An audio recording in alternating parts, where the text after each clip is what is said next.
Hey, I'm on the edge of my seat here, back again with another brand new stream. And today is the third and final stream of Yakuza 2, my walkthrough. I messed up a few words there, but I am going to jump into this game and hopefully I beat it today. I'm actually trying to beat these final chapters in under 4 hours, but I might be expecting too much. I mean, I don't know how long the rest of this game is. I mean, I have an idea, but I mean, maybe some of these cutscenes might go on for longer than I remember. And also, the reason I know about signs is actually because of Beyblade. Beyblade Metal Fusion, because like most of the Beyblades were like named after like signs. You have Sagittarius, you have Capricorn. I swear, there's a Beyblade for every single sign. As for Sagittarius, the Beyblade, that Beyblade in the show isn't the strongest. But, you know, he's got, like, heart. He's got spirit. And also, he can, like, summon fire and all that. That's pretty cool. But, like, the main characters basically, like, completely annihilate him. I think one of the coolest Beyblades is, like, the Sora Beyblade. You could only get it through buying a special edition of, like, the DS game. And sadly, I used to own so many Beyblades, but now they're all gone. The parents threw them out. And here is Kid Kiryu. He just kind of looks like a smaller version of himself in Yakuza 0. While the Kiwami 2, like Kid Kiryu, he's like a little bit fatter. It is funny. And also this scene is a lot more orange in Kiwami 2. I also remember that. I don't know why, because this is Kamarocho. Maybe to show that it's the past. You know, Yakuza 0 and all that, because that game is also really orange.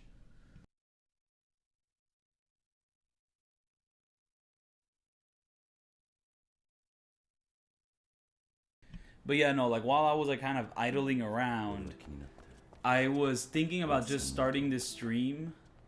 You know, just starting the chapter. However, I know this chapter starts off with a huge cutscene dump, so it's not really a good idea to just leave that on idle. I have to be like actively in this stream right now.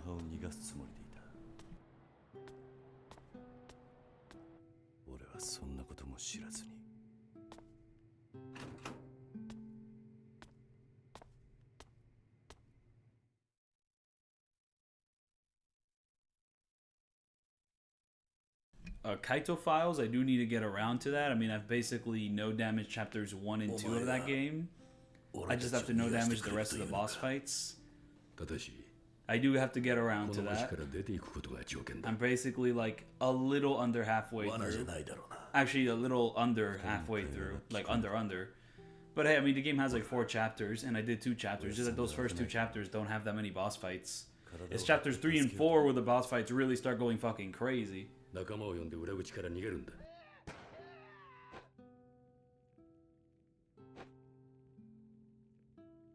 このままだと全滅するのは時間の問題だ。俺を信用しろ。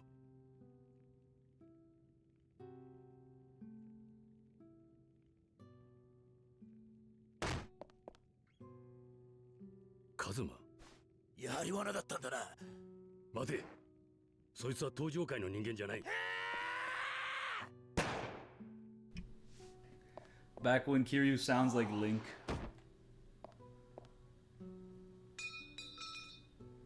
俺、風間さんが危ないと思ったから。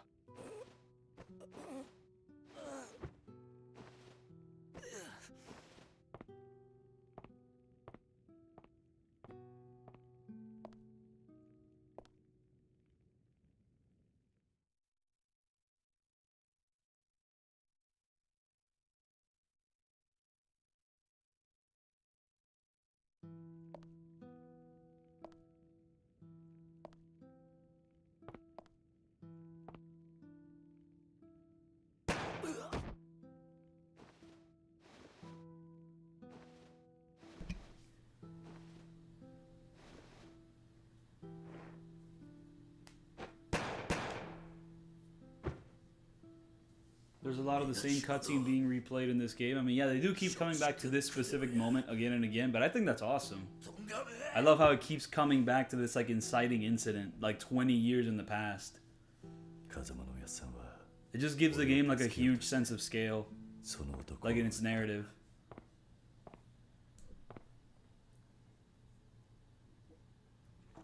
And yep, I've done the walkthrough of Yakuza 1. I've kind of been going in release order here. So after my Yakuza 2 streams, I plan on streaming Yakuza Kenzin, but I can't do that anytime soon because I don't have access to my PS3. お前の父親を殺したようなもんなんだ。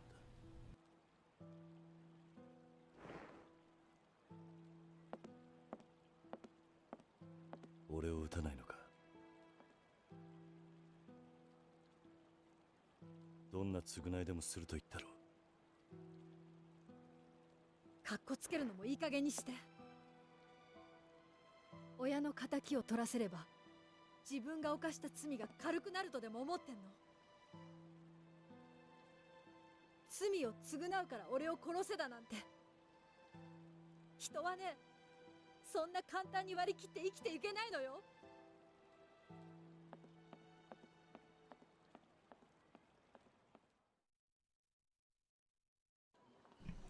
They retranslated that line as something different in Kiwami 2, but I forgot exactly what they retranslated it to. I think it's like, life isn't as black and white as that, which is still a good line.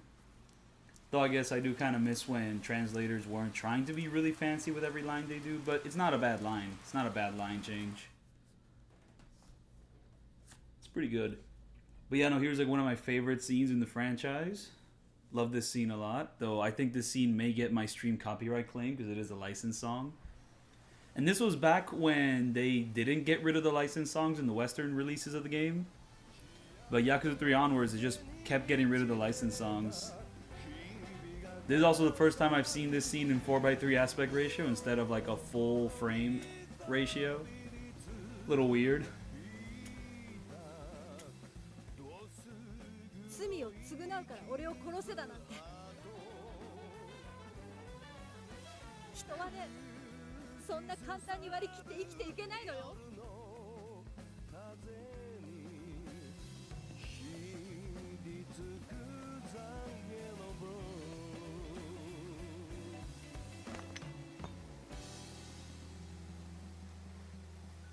すんません。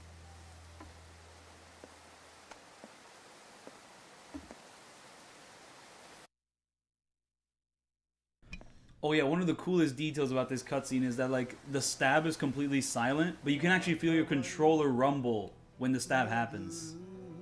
That's so fucking cool.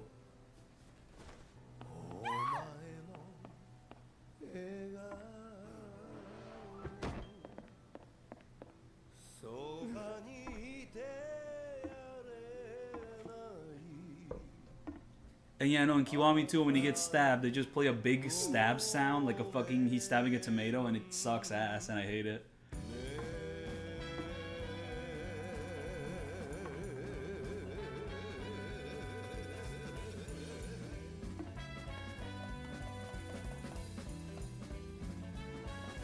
Yeah, no, just that Kiwami 2 version is just such a downgrade. I remember actually watching Devil on Leon 7 streams when he was like streaming Kiwami 2 when it came out in Japan, and I fast forwarded all the way to that specific section, like expecting Crazy Kenban or an original track, and then we got the Sound of Breath song, and I was like, oh, it was so disappointing, like watching that stream and just seeing that play out. So yeah, this little set piece where you have to pretty much run to safety is, I guess, more fun in this game because you have to run fast as fuck because you're injured. Even though you're not on red health, you're just injured. But at the very least in Kiwami 2, you don't run slow. You just kind of have... Actually, do you run slow in Kiwami 2? I think you might actually run slow. Because like when you're on red health in Kiwami 2... oh shit, I wanted to sell some stuff. Wait, what the fuck? I could have sworn I ran away fast enough from this guy.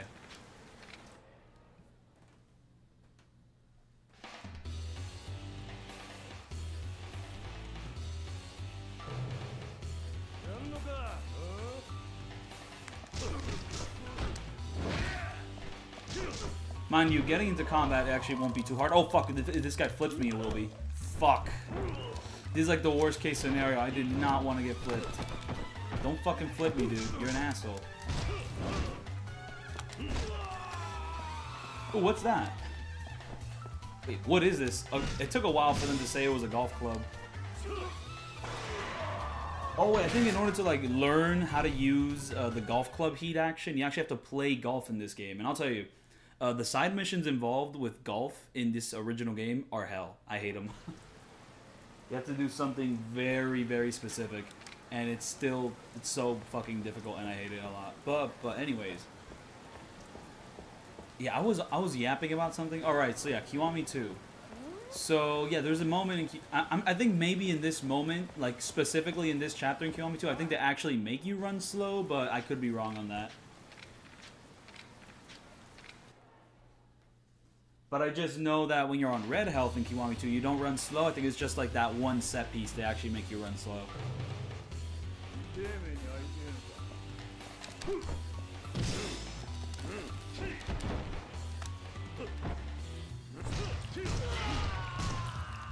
Yeah, that's how we're gonna defeat Ryuji, with that little heat action when we get to him.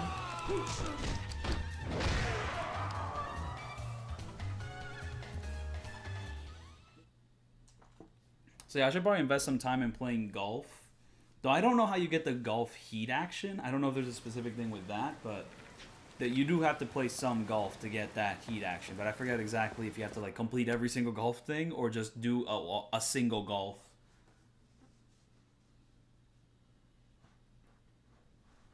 So yeah, no. I mean, if you run normally in red health, then you probably run normally during this set piece where you're gonna get close to red health, right? I mean, that's just what I would assume.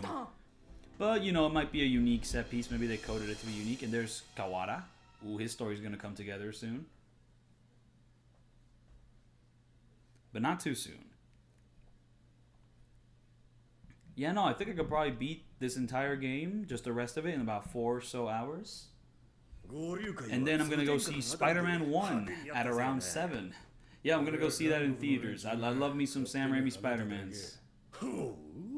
今まで散々奴らつこうて大騒ぎしとってやないか。が、ほとんどが空騒ぎで終わっとるがの。喧嘩売っとんのか。挑発に乗るな。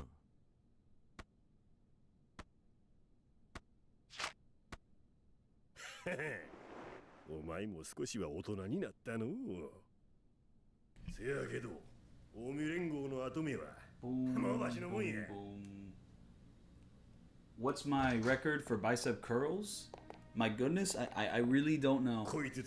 I've never actually like measured my records for bicep curls. I just kind of go to gym, I hit a machine, and I kind of go with that. I have not seen what my max out for bicep curls is. I kind of just do machines involving like shoulders, chest.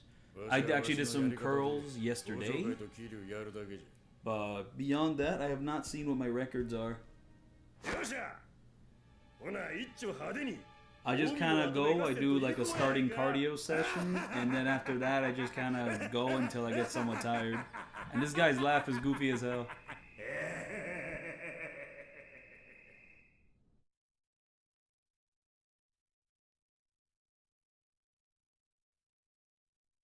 Yeah, no, just these couple months, there's a bunch of reruns. Like, Uncut Gems and Hereditary are at some point are gonna get rerun in theaters, like in IMAX. Like, okay. And Shrek is being rerun. All the Star Wars is gonna get rerun. You know, honestly, just releasing Madam Web and that flopping so hard because it's a piece of shit movie, from what I hear, I actually haven't seen it, and I'm not very interested in seeing it. I don't care. Like, I mean, I think everyone gets a general consensus that the movie fucking sucks. So I'm just not interested in seeing Madam Web. But yeah, they got no money for Sony, so they actually have to get their money back, or Disney, or whatever the fuck's going on with all these re-releases.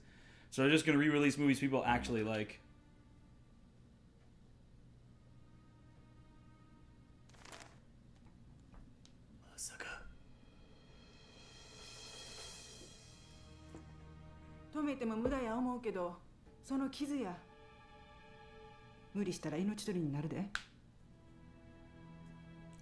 I need to save Haruka.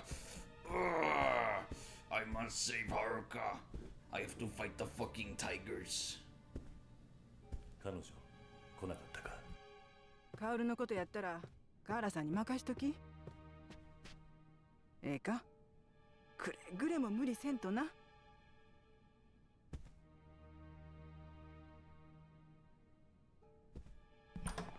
As for when I'm gonna hit the gym today, I have not hit the gym before this stream, and this stream's gonna take a while. And I do have this Spider-Man later on today.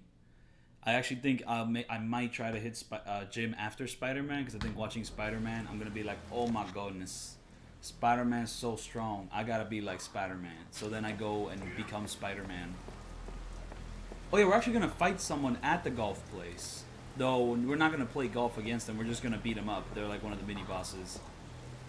Because like in this game, you actually get to fight them on the golf field, while in Kiwami 2, you just fight them like, you know, in the little golf store. Not a fan of that decision. Not a fan of that change.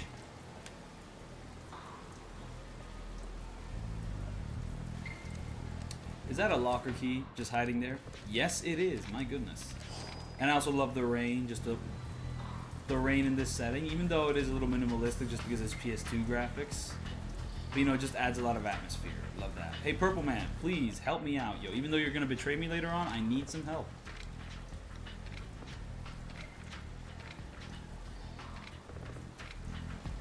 Wait, he's going to dig around, but he's not going to tell me? Come on, tell me.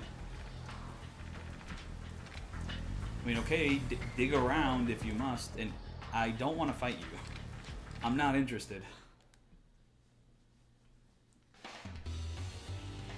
Yes, the golf can be considered a very Kiwami sport. I also have four little big bars. But yeah, one thing which I do miss from Yakuza 1 is that there's no way to stomp enemies if you have heat.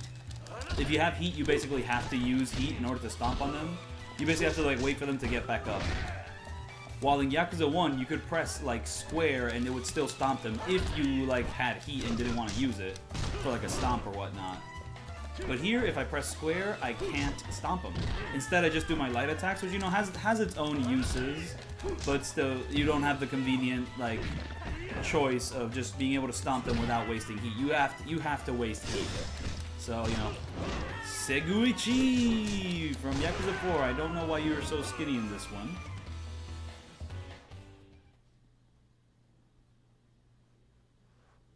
Maybe Kenzen Kiwami. It might be a Kenzen Kiwami. I don't know. But honestly, I don't think they're too interested in doing that. It might just be like a new spin-off. Maybe Judgment 3. Maybe Judgment 3 really will be in America and really will be about racism. Maybe I predicted the future. I don't know. Something like that. But yeah, I don't really know what to do in this section at the beginning. I mean, I asked the purple guy for help. Like, do I just kind of run around and wait for him to give me information? Or go to like a specific section of the map? Like, I need to find out where he is. Or am I going to get like a special text message? Once I... Or do I have to go to the Mahjong place and ask fucking Blue Man for help? Is that what's supposed to happen?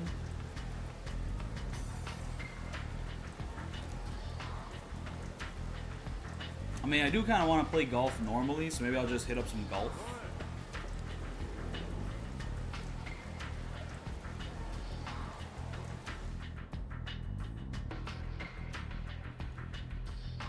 The final boss of this game will just be the Italian guy from Green Book.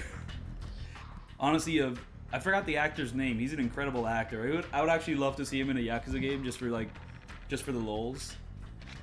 I mean, he's great at acting, so it would be funny if he's just in that game, like mocapped or something.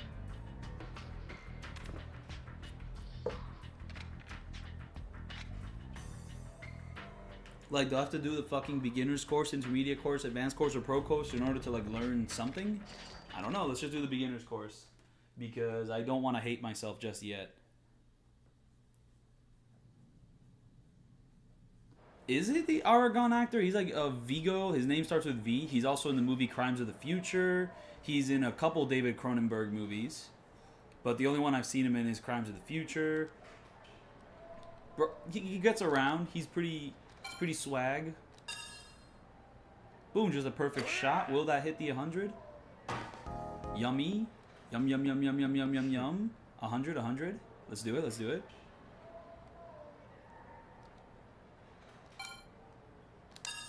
Ah, I fucked up.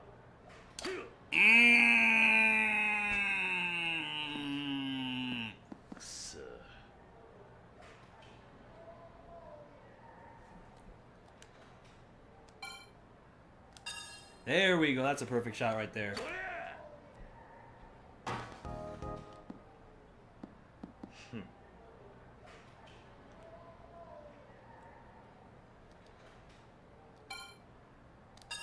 Boom, perfect shot right there.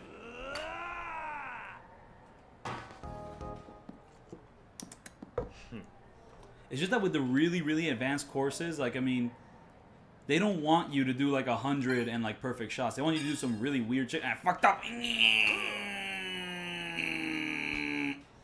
Because like the wind of the courses gets really weird, so you have to like aim it a certain way. You have to like get like 52 power and then get like slightly -2 angle in order, and you also have to like shift your shit around like that. It's very fucking annoying, and I hate it. Oh, not perfect. Oh, come on, it's gotta hit the 100. Come on, that's good enough. That's good enough. Yes, I knew it.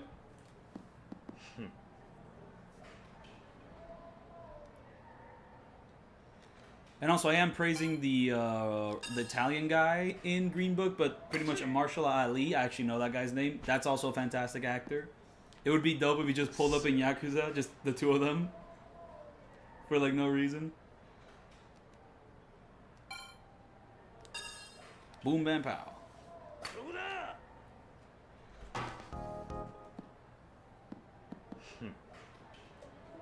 Oh, Akagi. That's a fantastic anime, even though it wasn't finished. But pretty much the sections they did adapt, they adapted fantastically. And also love Kaiji, though the Pachinko arc fucking hurts me.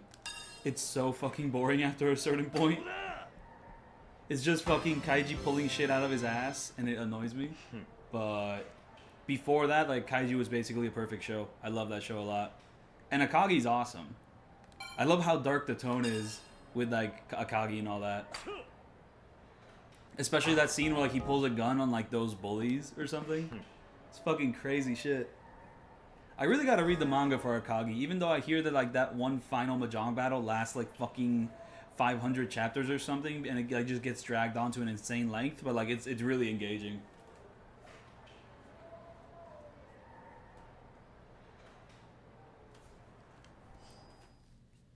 What 700 points gives you tissues? What fucking lame ass reward is this? Get the fuck out of here, dude. I fucking hate this game. Why would you give me tissues? Of all the things you could give me, fucking tissues? Get the fuck out of here, dude. What the fuck is this game? Okay, so what are we gonna upgrade next?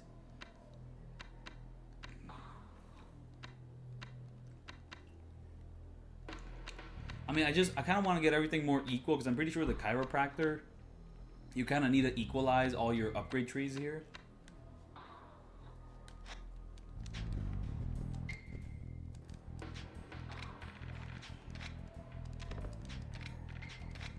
I really hope I don't have to do the pro course in order to get like my boost in heat action or something. Just let me get an easy boost from like an intermediate course or an advanced course or something.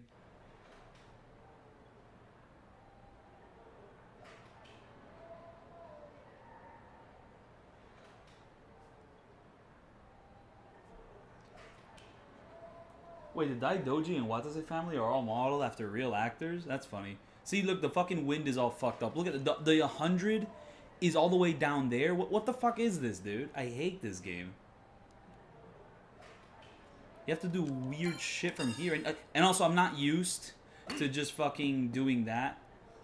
Also, there's ways to, like, cheese this if you, like, arrange... You can, like, hit the flagpoles, and that gives you a lot more points, so you don't have to, like, get perfect 10s in order to get a perfect 10 score.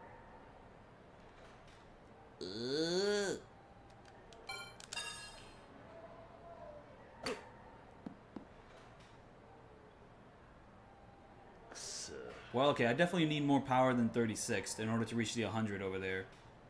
Maybe... Well, fuck, I mean, my angling is all wrong. But let's see if that's enough power to reach over there. Nope, not enough power. So... Let's see, let's go for 70. Let's go for 70. Well, fuck. It's enough power, but my angling was all wrong because of the wind. I actually think you need to do double when it comes to like countering this sort of wind, from what I understand.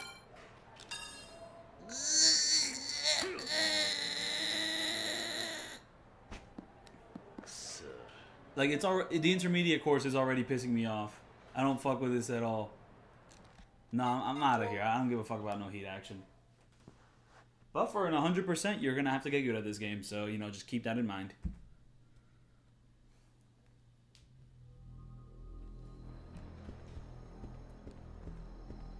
But yeah, no, not sure how to progress the story.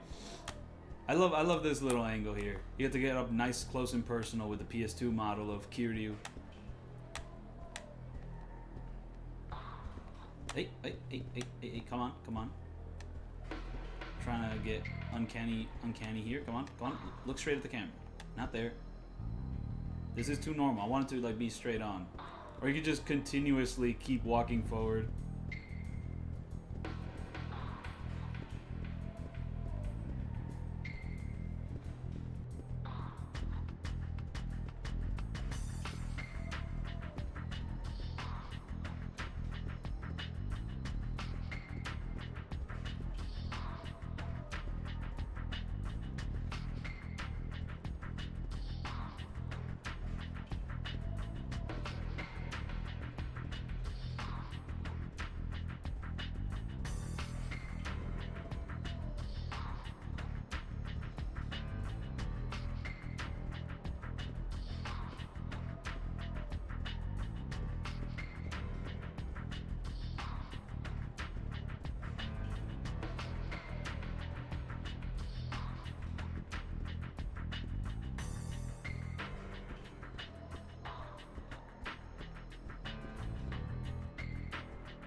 It would be so awesome if I could like green screen Kiryu's like walking animation here, just put it over like going down a road. You know, like those like nostalgia critic videos where they like green screen themselves running really fast towards the camera or something, or like fucking Linkara. It would be funny if Kiryu could just do that with like this little walking pose. Oh, ow, my thumb hurts from doing that. Ow, ow, ow. Okay, I'm gonna leave this fuck-ass establishment. I'm not gonna come back again unless I have to fight an assassin. Tee-hee. Tee-hee-hee-hee-hee. Alright. Now, I don't know exactly what I have to do in order for, like, an announcement to pop up. Ooh, I do have to go to the ramen place in order to unlock buying weapons, but I don't really have money to get the best weapons. So, there is that. But yeah, now what is my opinion on the Yakuza 2 story? I really, really like it. It's probably one of my favorite stories, though I guess on a replay there are a few sections and a few elements which are a little simple, or just like there's certain sections that are a little bit more dull than others, but like for the most part, I think this story fucking moves. It chugs and it moves and it runs, and I love it. I love it a lot. Wait, oh, I want to go back in the ramen place. And it's also got some of my favorite scenes. It's got one of my favorite villains. And just like the presentation is also a huge factor into why I like this game so much as well. Just like the cutscenes, the music, just for the most part, it's just all fantastic and lovely. And just this darker like graphics and tone, just it's lovely. It's quite lovely. And yeah, I've never saw the anime Another, but it was always very silly. Like the chick that just fucking falls down the stairs and like stabs herself in the throat. Holy moly! Wait, hold up. What am I supposed to do? In order, I mean, I'm supposed to meet a guy at this place, but beyond that, what do I do? Can I eat this? Oh, I can actually eat it. Nice. And I do need to heal up, so that'll give me a few experience points. Is there someone like inside this place, or is it outside this place? It seems I seem to have to go outside. But I did get a coin locker key for going inside, so I like that. Okay, buddy. I need to talk to someone near this place. Where you at, buddy? Where you at? Come on. I know you're here. Somewhere. Or are you across the road? Like, well, what the fuck is this, dude? Do I have to, like, talk to you when it's not raining? Or is it you? Now, you're an umbrella person, so nope. Oh, I really love the foreshadowing here. We're gonna fight tigers later, so they tell you about the tigers. Very fun, very nice.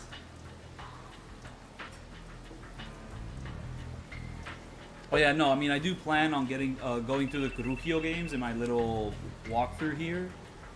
And I guess I have to like go to like this section of the map, and once I go to this section of the map, then we kind of get started with all this.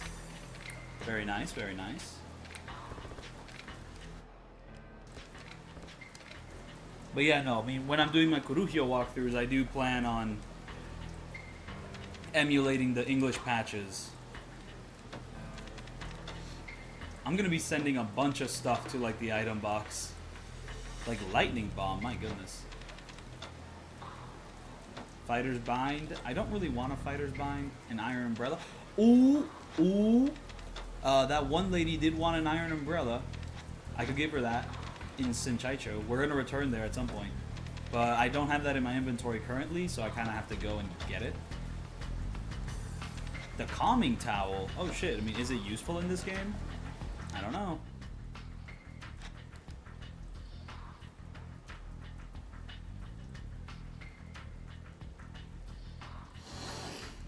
Alright, so yeah, let's just break some of our weapons. A cheat item for blackjack? Hell yeah. Hell yeah. Hell yeah. I love that, but are there any casinos in Sotenbori? I don't think so, but hell yeah. I love the blackjack charm. Oh, okay. I can actually equip all of these things.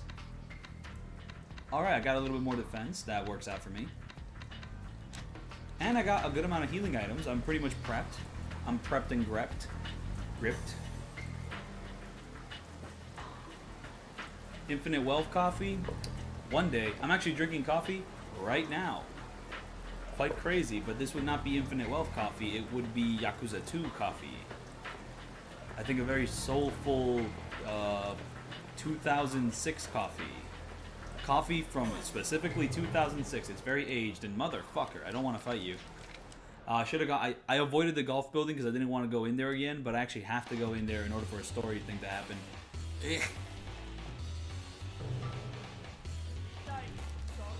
Alright, Flyers heat action. Oh, I can start off with this heat action too. Thank you, man. I love the sound effects with the fan too. What the fuck, dude? I literally have pliers for a heat action. Don't fucking do this to me. I'm gonna rip your teeth out. And I'm gonna do it again. You know, I'm very glad Gaiden brought back, like, instantly being able to do a heat action after you do, like, one heat action. Like, I swear, the delay is only, like, a second in this game. While in future games, it's, like, 3 to 5 seconds before you can do another one. Like, in Kiwami 2, you can't just immediately do another heat action. You have to wait. But I am very glad. Wait, are those other pliers on the ground, or are those just broken pliers? They're broken pliers. Okay. I did want to strengthen that. The whole body thing. So let's do it.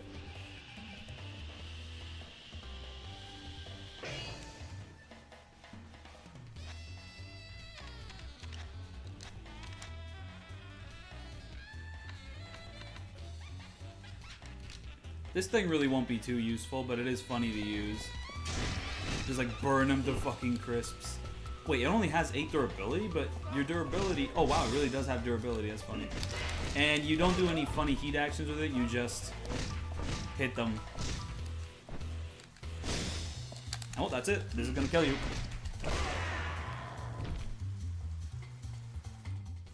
Heat action delay is not nice. I don't like that. I like being able to do heat actions immediately at one after the other. That's like one of the only things in Gaiden I'm really a big fan of.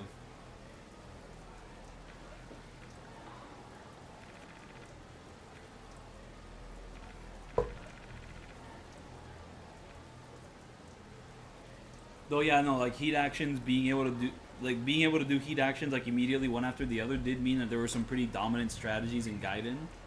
You could just do like the rolling heat action over and over and over and over again, and you pretty much win the game. Especially if you upgrade attack. Like I'm just talking about my experience from not upgrading attack, and it was already overpowered. But I definitely prefer that over like the heat action delay, because sometimes I have plans for like you doing a bunch of heat actions one after the other, and it's just like those plans get ruined when there's like the delay, the weird ass delay, which is like a little inconsistent here and there. Wait, where do I go? Did I just go to the man who's knocked out and then we start a fight? I think that's what happens. I think that's what happens. And oh, this area has a coin locker key. Look at that. Boom, bam, pow.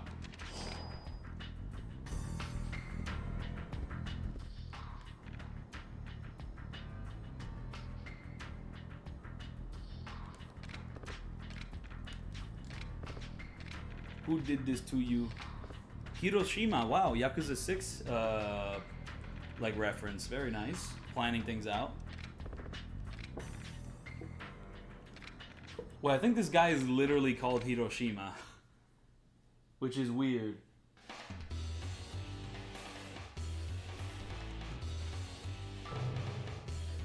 Or I mean, he might just be called the Unknown. Yeah, no, he's just called Unknown. And this guy can also activate super armor, just like the guy we fought in Shinchaicho. I keep saying that fucking city wrong.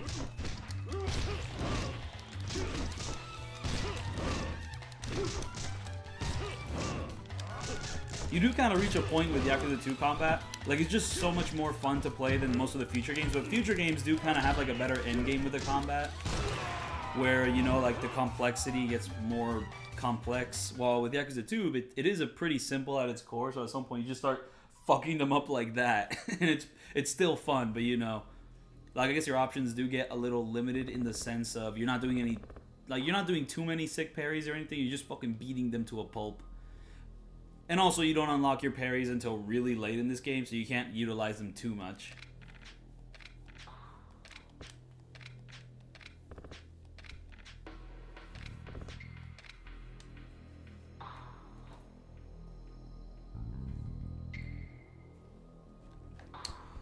I do not know when his Yakuza 3 video will be out.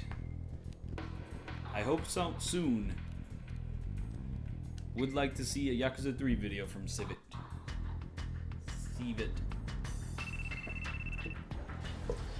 Now I'm gonna get jumped by the Purple Man.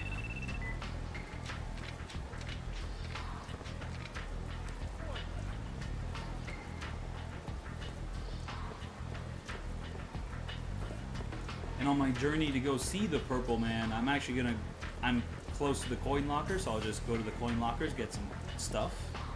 Kind of continue from there.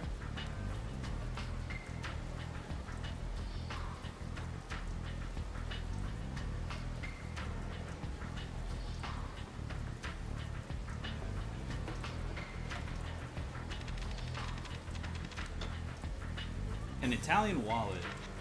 Ew. I don't give a fuck about no Italian wallet. Extremely ew. Ew.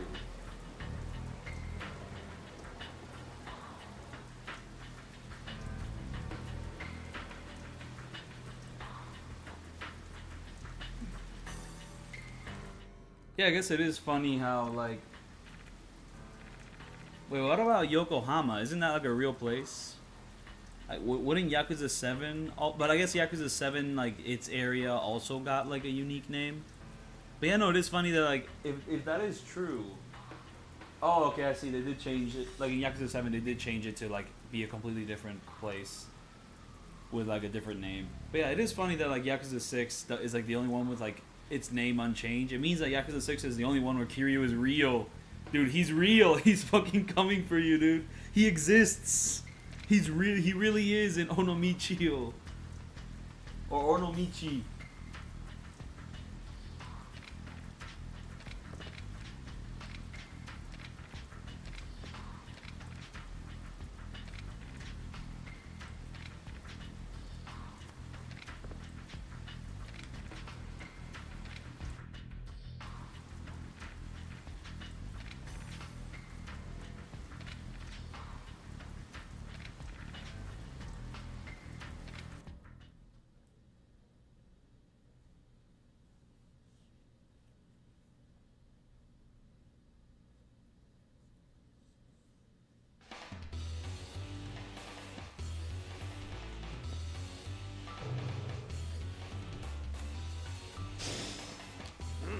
You're fucking going in the river, pal. And your other pals are gonna join you too. Wait, what do you mean you're alive? What? Like, why was that little piece of health still there? What's wrong with you? You're all going in the fucking river. Hey, oh fuck you, they landed a hit on me. My no damage was so perfect and you just had to fucking do that. Oh, you actually go down on the ground, okay. Not a fan of that. Fine, pal, just go in the fucking river.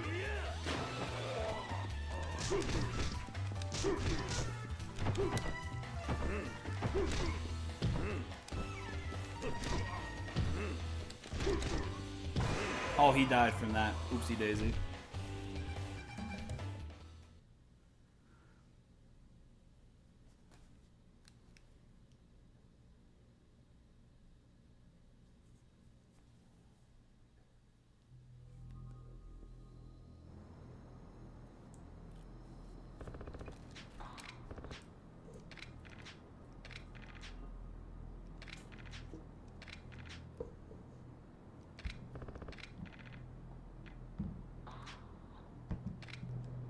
And this is how we learn how to get the tiger drop, even though the game is very vague about it. Just one of the weirder sections, just one of the weirder things about this game. And no, I'm pretty sure if you talk to that guy downstairs, you could become his friend and he can like help you out every time you go to... I don't think I can make it on tonight. What's up with you, bro? To live in the lap of luxury? Don't fucking talk to me like that, bro. So yeah, the cheapest is just 30.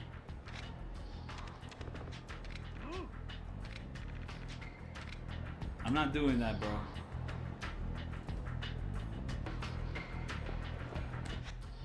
But yeah, once I take that taxi... Wait, no, actually the taxi doesn't mean anything. Once I take that taxi, I'll still be fine. Because I'll still have time before going to that final level. That final chapter 12 level with the tigers.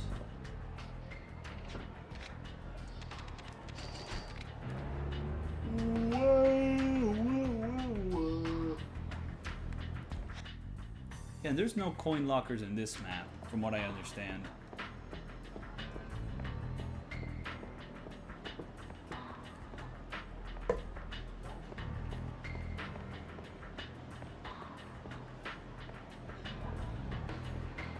Like, Kiwami 2 should have not removed this area at all. If anything, they should have introduced it sooner, maybe. I don't know. Just so you could, like, do more side content in here or something like that. Boop. Coin locker key. Very nice.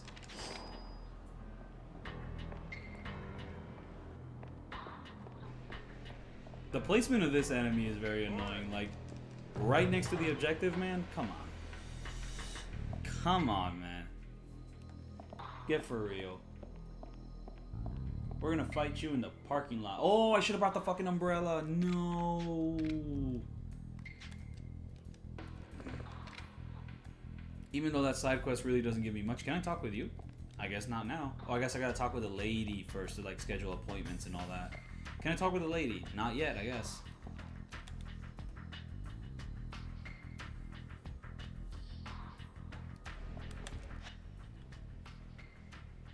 So yeah, he's gonna be in the parking lot. Not sure if I have to chase him here or chase him somewhere else. I do remember having to chase him, but going down this road is really not helpful. But is he down this road? Motherfucker, I don't want to fight you. Fuck you. I hate you. I hate you.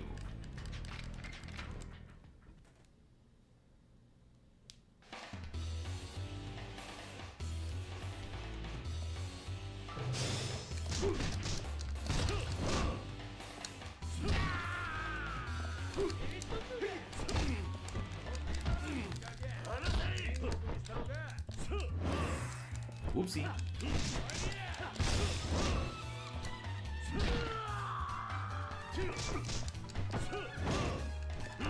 Don't you block me now.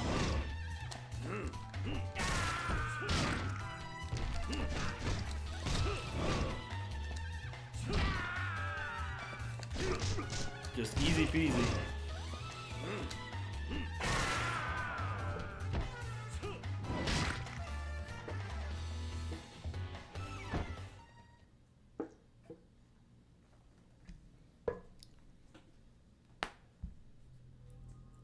The one asset they never reused again. Where are you at, you blue fucker? I'm coming for you, Blue's Clues. You can't fucking hide from me.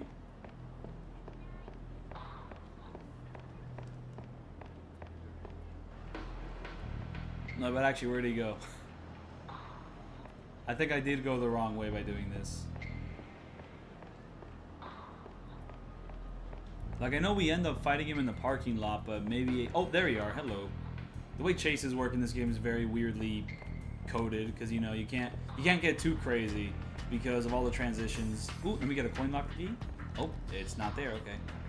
You actually have to tag him in order to, like, fight him.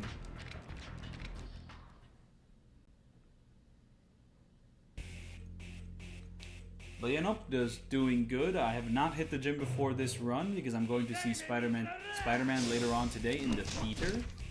And once I see that Spider-Man in the theater, I think I might be motivated to hit gym even harder. So I think I'll just do it after Spider-Man. But it's going to be a bit of a late night session. Spider-Man in the theater. I think I remember this fight being a lot harder in Kiwami 2 just because Kiwami 2 combat in general. It allows him to get like more cheap shots in there, while here he's not too aggressive and he's like pretty much open the entire time and you just fucking beat his ass.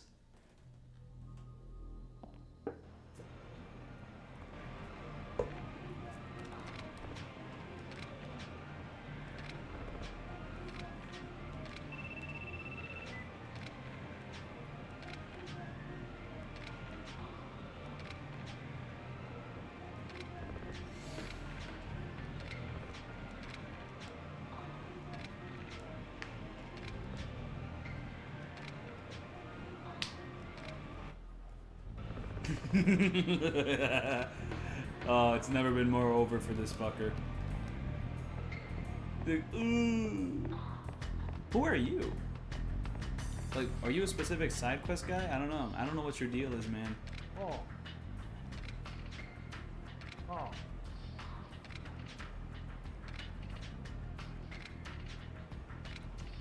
Play one game? Yeah, I'm not doing that, pal. Bye-bye.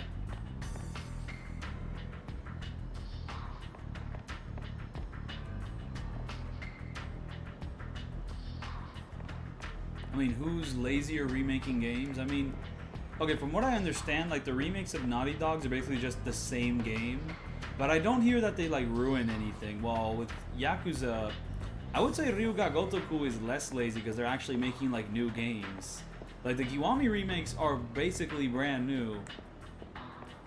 So, like, it's definitely less lazy than the Naughty Dog ones. However, when Ryuga Gotoku actually, like, remade a game to be kind of nearly exactly the same with Ishin Kiwami, they ran into, like, a lot of fuck-ups, which I did not hear Naughty Dog doing. But it is also a little fucking silly that the Naughty Dog remakes are of games that aren't even that old.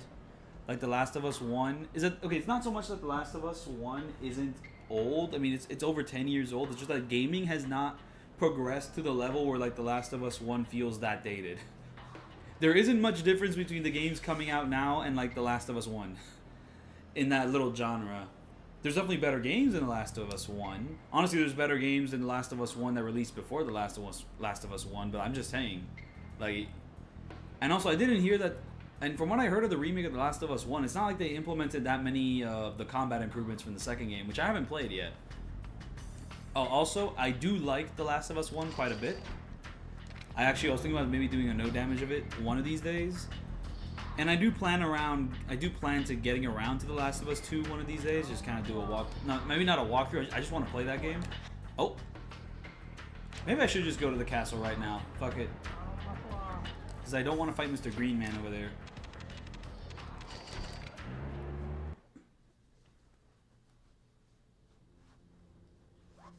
I mean, yeah, they cut out a whole city, but they did put the entire, like, Sotenbori map into the Dragon Engine.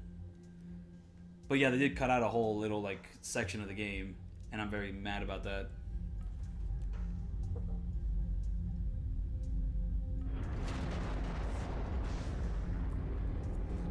What do I not like about the Ishin remake? All the enemies have super armor, and like a lot more super armor than the original game. and for some reason they got rid of like the one thing from the original game where if you hit an enemy that had super armor, they would like flash white. That's completely gone in this game, despite the fact that like that visual cue would be 100 times more useful in a game where enemies have 100 times more super armor. So that was fucking stupid. I am not a big fan of the actor changes at all. I kind of wish they just kept the same characters. And like for the most part, some of the changes I'm like neutral on, but then there's like some changes I don't like at all. Awano should not be in this game. He should not be that character. And also all the combat theme changes, aside from the original remixes, which are awesome, like just taking shit from like Kiwami 1 or Yakuza 0 and just putting it in the game, I think that shit sucked. Especially that one fight against Awano in the Ishin Kiwami game, because like that character in Ishin, the original Ishin, and also in Ishin Kiwami, that character fucking sucks. He's like the most nothing gooner of them all. So to play like Awano's awesome battle theme from Yakuza 0 in that one suck-ass fight is the most out-of-place shit imaginable. And I'm not a big fan of Shibusawa in the Ishin Kiwami game either, because the original actor does a much better job in his fight. Like the fight is honestly kind of slightly neutered just because of Shibusawa's like new delivery of like those lines. I don't like it at all. Also, there was a couple other things. Honestly, that's just a game I don't try to keep in mind too much, so honestly I kind of forget a few things, but there is definitely a couple more complaints I have with Ishin Kiwami. Just like the single sword style, and like the single sword style is not as fun to use. The fist to fist style, like the hand to hand style. I mean, mind you, the hand to hand style in the original game also wasn't the best, but at the very least, when you parry an enemy, like it was like visibly more clear if you're like safe when parrying. While in Ishin Kiwami, not only are the visuals like more jagged or something with like your reflections and all that, so you can't really tell if your parry is safe. You also have a shorter parry window when fully leveled up, so it's like what the fuck.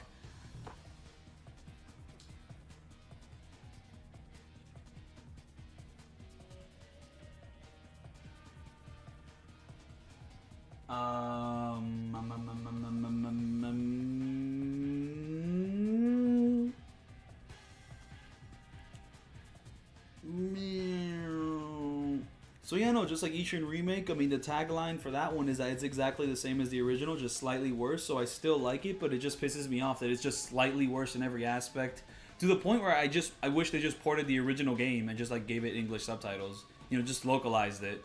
The same way they did with like Yakuza 0 3 years later, except this time it would be like 9 or 10 years later. I think all the extra effort they went to like porting it into Unreal 4 and making it 4K and adding all these like Yakuza 0 references, I think it was all a waste.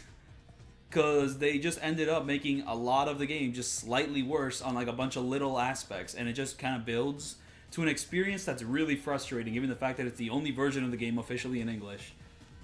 Because now it's not. So yeah, no, it's like, what the fuck? You don't have to defeat all these samurai guys around this guy. The only guy you actually have to kill is this fucker in the middle. I remember this guy having an annoying fighting style. I think it's because he dodges your attacks or something. And also you have like these samurai just poking you all the time while you're trying to defeat this guy, so it makes this combat scenario very annoying. I actually did a video where I no-damaged all the long battles in Yakuza 2, except I kind of did this long battle in like 2 parts. Like, I did the section where I think after like the rail shooting section, I cut it in 2 or something. I don't know what the fuck I did. I did some weird shit with like my long battle no damages videos. They're like the sort of videos I would want to like redo again. I don't think you have to fight these guys. I think you can just skip them. And I think the same thing applies in Kiwami 2 for certain parts of the long battle where you don't have to fight all the guys. You can just skip them.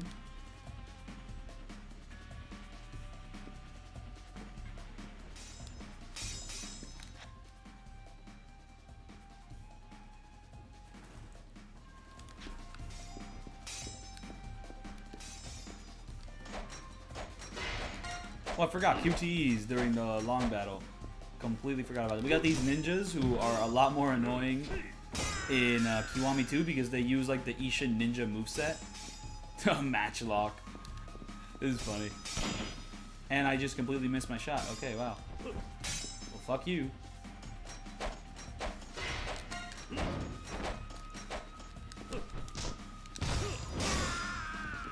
Oh, but one thing which is funny in Kiwami 2 is that like Okay, the spikes in this game, you pretty much just walk over it and do like a little heat action. And when the fuck did I get this?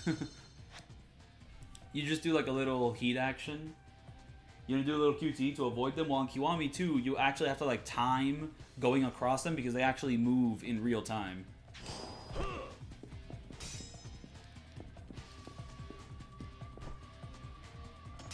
While here, it's all very segmented with the QTs and all that.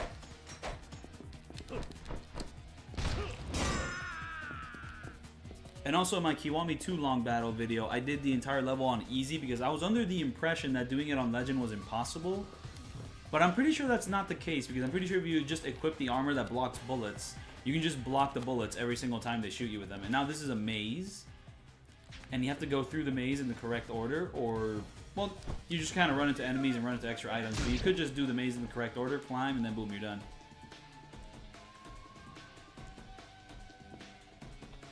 And then boom, we have this section, which is somehow possible to like no damage, and I think I kind of did it, but it's like super luck based. And it's like, bruh. You have to be like super precise and fast with it. And also, the only person you really have to take down is this guy. All the other combatants don't really matter unless you want to do no damage or something like that.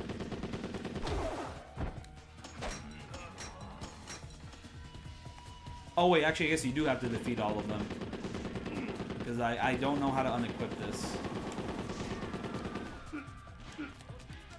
Yeah, I don't think there's any way to like unequip this. So that's like the one hard part about this is that you basically need to kill everyone before they like fire back at you. I guess you can kind of stun them this way.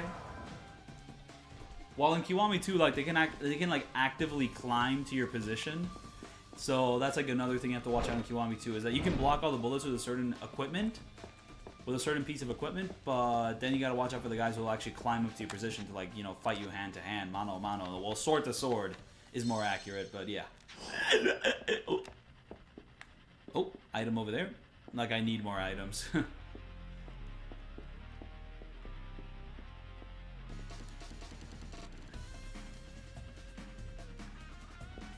Oh, and I guess this is the final boss before the tigers. And from what I understand, you still only need... Actually, I think this time you actually do need to defeat everyone. But this guy is still like the main honcho of them all, so... Hey, fuck you. Hey, fuck you, pal. Don't fucking do that. Alright, let me see. Do I have any weapons to equip? I actually have a few things. I got this metal club I picked up. I don't know how. Oh wow, the heat action for the metal club is not that cool. And also, I want to pick up my club back. I know you can. Because I should just hit him with it at this point. It's more useful. Boy, every time you hit him, it makes a fucking, like, vine boom noise. What is this?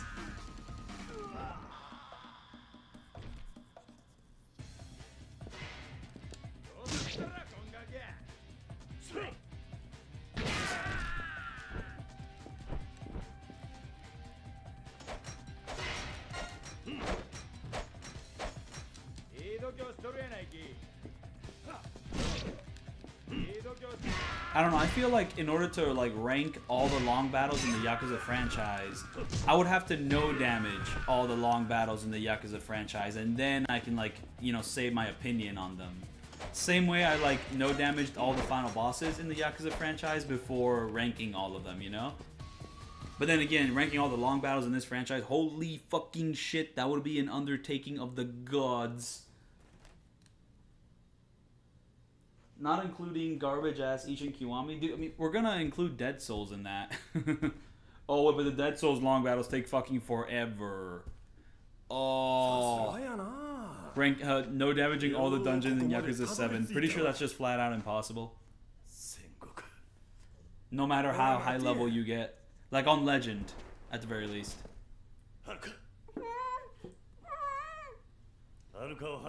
Like I tried to no damage all the long battles in like Yakuza 1, and that fucking... The one for Lao Kao Long drives me fucking nuts. Yakuza 2 I did it, but honestly I kind of cheated for like the final one. I split it into like 2 parts, I didn't do it all in one go, so did I really do it? Same thing with Kiwami 2.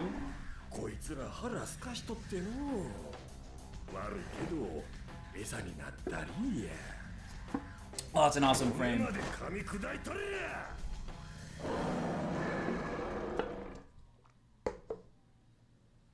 And also, the no damage, all the long battles, I would have to like replay these games again and again and again, and like it never ends. Oh. But then again, I am kind of the Yakuza guy. I kind of brought this upon myself. Well. So yeah, these tigers, if you don't care about no damage, you just kick them over and over, and yeah, they'll hurt you, but you know, fuck it. Just fucking go for it. Like I want to have fun. I don't give a fuck about no damage.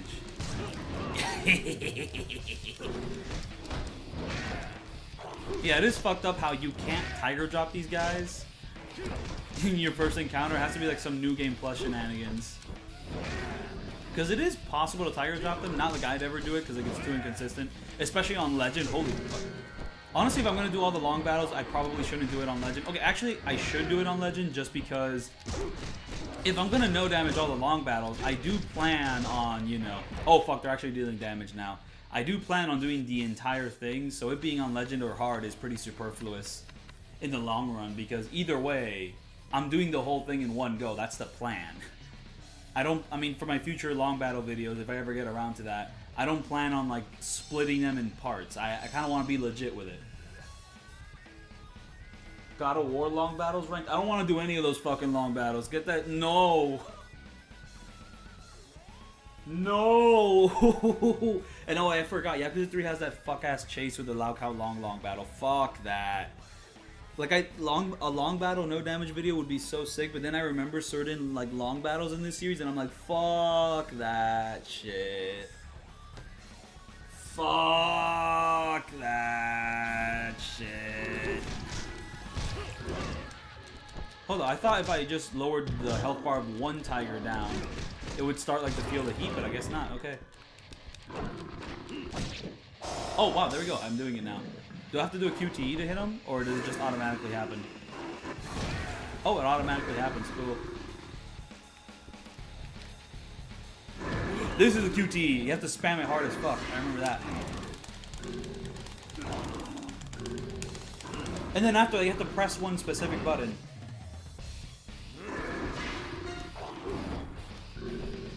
You have to spam it again? Oh my goodness.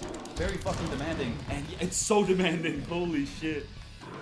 It's a good thing I'm using healing items for this fuck-ass, like, janky-ass fight. And you can't do any heat actions on this guy, either. Oh, it is so fun to hammer these guys.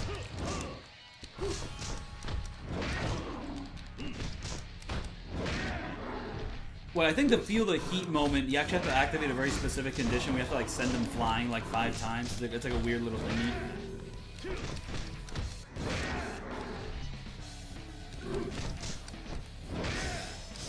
Boom, baby.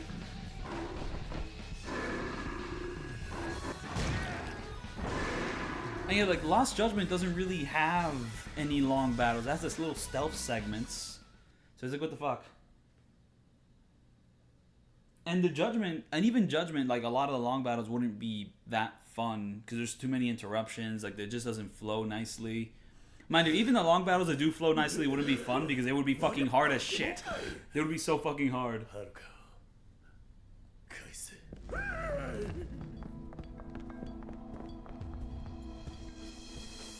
Gaiden long battles would be hard as fuck if you play it non-modded. And oh, nephew's getting excited. I think his father is back. Dude, look at me. Have you seen my God of War, like, 2 and 1 walkthroughs? Like, those games are actually hard. Unlike Yakuza, where it's only hard if you, like, put restrictions on yourself. Oh, I'm gonna go see what's up with him.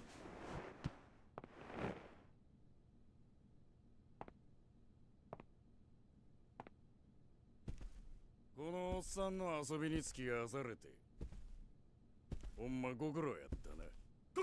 ほら待たんかい。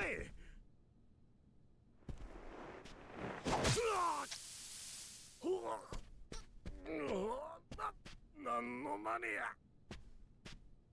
や。わしも目的のためなら何でもする男や。せやけどガキを人質に取るんは趣味に合わん。親の七光のくせしよって何言うとるんじゃ。黙れやボケが。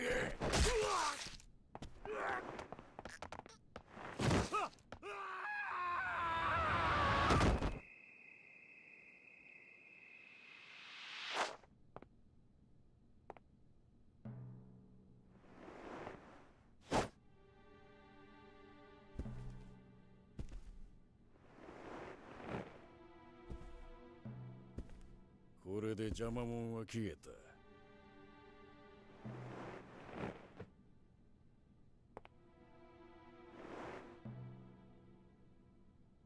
いよいよあさって。 Also, what would even count as like a God of War long battle? The entire game is a battle. Like, are you referring to the reboot games? Because the original games, like the entire walkthrough is long battles. Like, no damage, all long battles in God of War. You're just asking me to no damage the entire game, which some people have done. They've done like no damage walkthroughs of the entire God of War 1, God of War 2, God of War 3.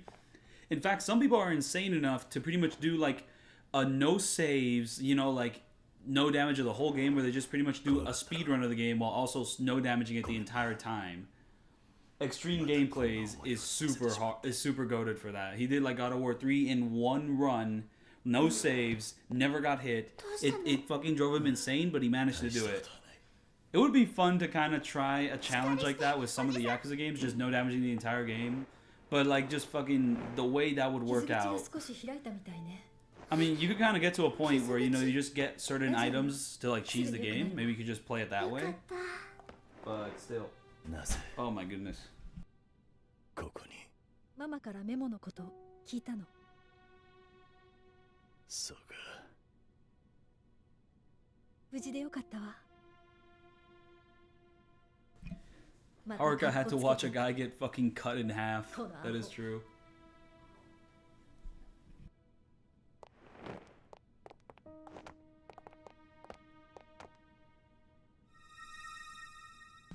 How the hell did this old ass man like get through the entire castle?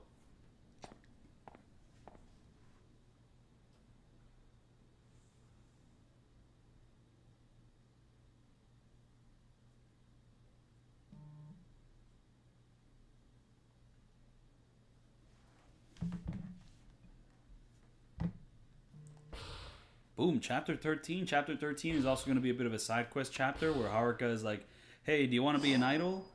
And then, like, Haruka's like, no, I don't want that. Yeah, no, an OHKO. Maybe I should do that for some of the Yakuza games.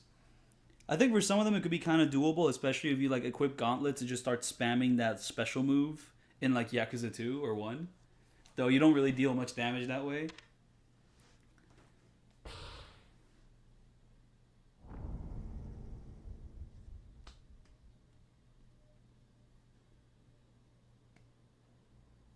Honestly, it does seem like if you want to practice speed running, it seems like Kiwami 2 is a good entry point for that, because it's like one of the easier speed runs, from what I understand. I could be completely wrong.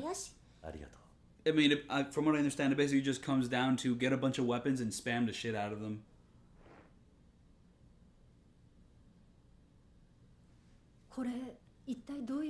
Yeah, what does this mean? Declaration of war. Uh-oh. なんて書いてある？あなたのお父さんは生きている。だから桐生さんを信じてあげて。生きている？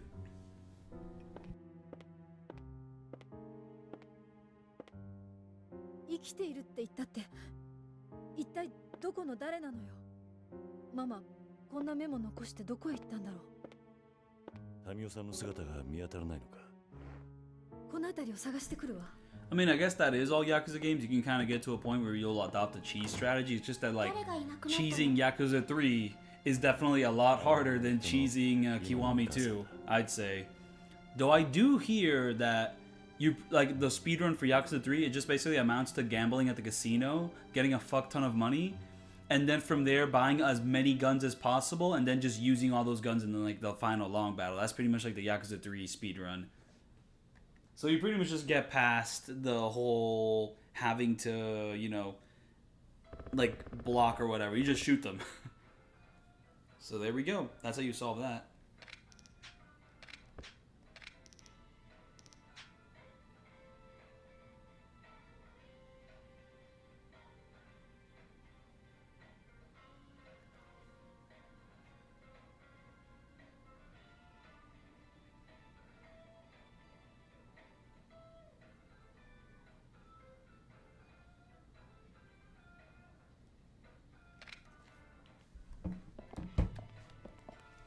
So now's a good time to actually sort my inventory now that I'm right next to an item box.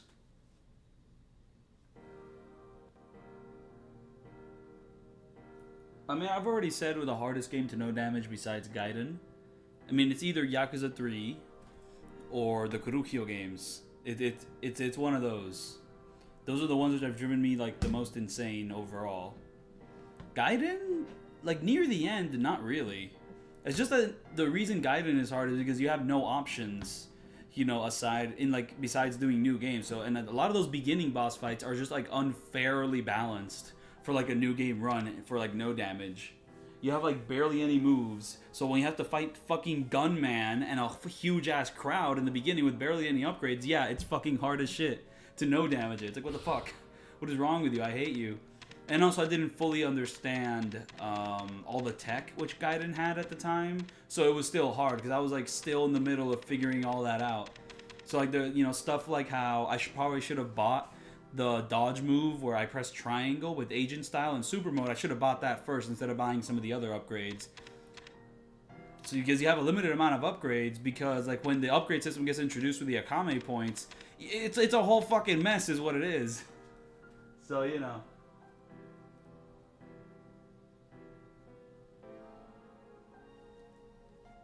You know, Gaiden, for as short as it is, you know, it packs a lot of bullshit in like that short period of time, is the way I see it.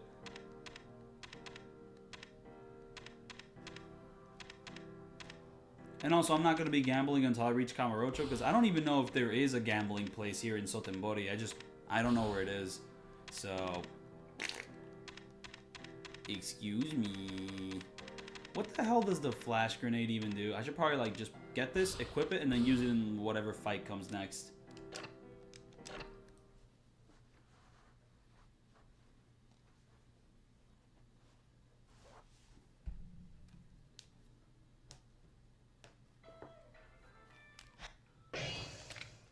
Ooh, okay, what can I... I'm so close to being able to upgrade Heat, Soul, so I'm just going to wait until I can do that. Thank you very much. This umbrella, I'm not even going to use it. I'm just going to give it to the lady who wants it, which I'm pretty sure she does want. And if she doesn't want it, I'm going to get so mad. Because, lady, this is what you asked me to get. Like, don't fucking tell me you did not ask me to get this iron umbrella. It's what you want.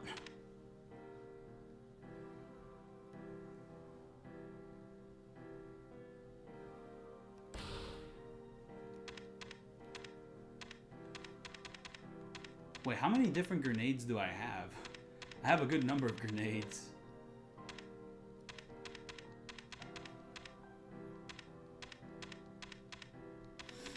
I have a lightning bomb and an antique hand grenade. Lightning bomb is so exciting. I think I'll just use that later. But for now, I'll just use that grenade. Thank you very much. And I guess for now, I'll save the game again. Why not? Damn, 14 hours into this game. I was pretty much at the finale of Yakuza 1 by this point, but here, this is a longer game, so you know how it is.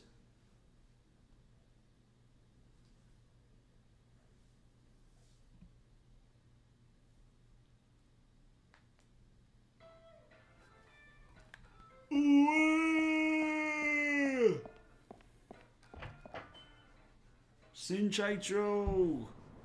I am going there now. What is the closest taxi? It is to the left. I should actually let it, like an enemy like damage me to the point where I get like red health, just so I can run around faster.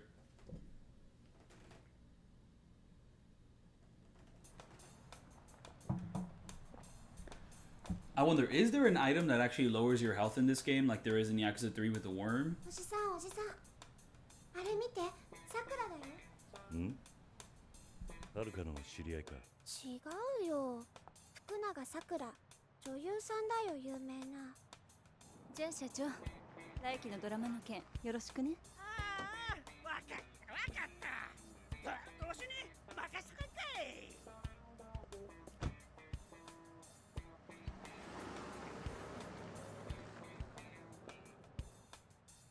綺麗な人だったね。 Yeah, no, it's just funny how they like make this offer in this game about Haruka being an idol. And then in the 5th game, you know, like he makes this offer and then like, you know, Kiryu was about to accept it, but Haruka's like, nah. But then, like in the fifth game, it's an old lady making, like a middle-aged lady making that offer, and suddenly Kiryu's like, no, we gotta do this. We really gotta do this now. It's just so funny, like how you kind of go back on their word with that. It's just really silly. I mean, yeah, I guess Haruka, at this point, you can just say, yeah, I don't want to fucking do that because it's just this goofy-ass guy. But then when it's a slightly scary middle-aged lady, I mean, Haruka still doesn't want to do it, but Kiryu's like, dude, you gotta fucking do this, dude. Oh, you really gotta fucking do this, Haruka.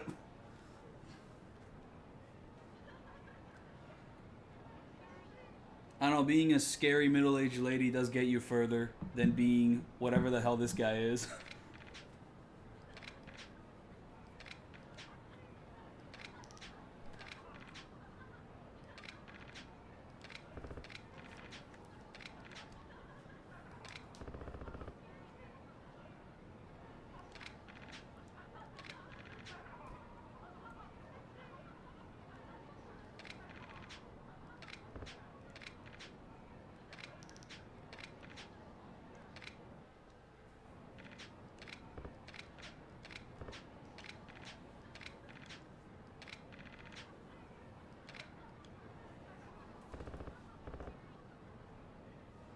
I mean, yeah, no, she used her middle-aged lady tactics, like telling Kiryu that he's ruining the dreams of every single orphan in his orphanage.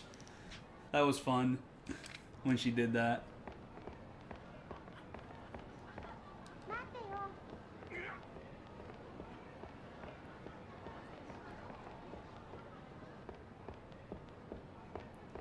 And also at this point in time, Kiryu didn't have an orphanage. But then, like, you know, 3 onwards, up until Yakuza 5, he became an orphanage, you know? Kiryu just evolved into orphanage. So at that point, a middle-aged lady could be like, you are an orphanage, and you are very sucky and stupid. And he could go like, oh, I am an orphanage, and I am very sucky and stupid. Oh. And then he sends Haruka to be, like, an idol and all that, and then the plot ensues.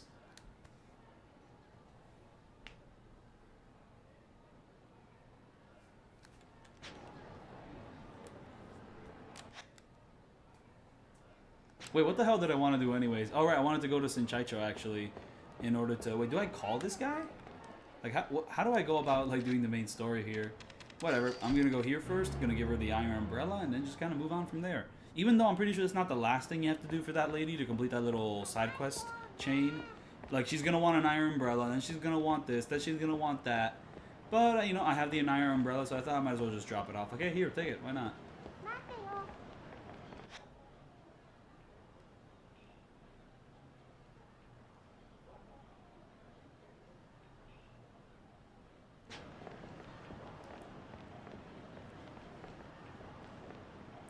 Yeah, no, that is also another good point where it's like, if she like accepted the deal to like be with, like, pretty much team up with a producer to be a star or whatever, she's gonna be doing like what, fucking Nickelodeon? Hell fucking no, right? But when she grows up to, like, you know, be 16 or something, now she can be a pop idol, which I guess is still kind of like iffy, but like I guess not as like silly and dumb as her being like a Nickelodeon star or something, or just whatever equivalent of that in Japan or whatnot.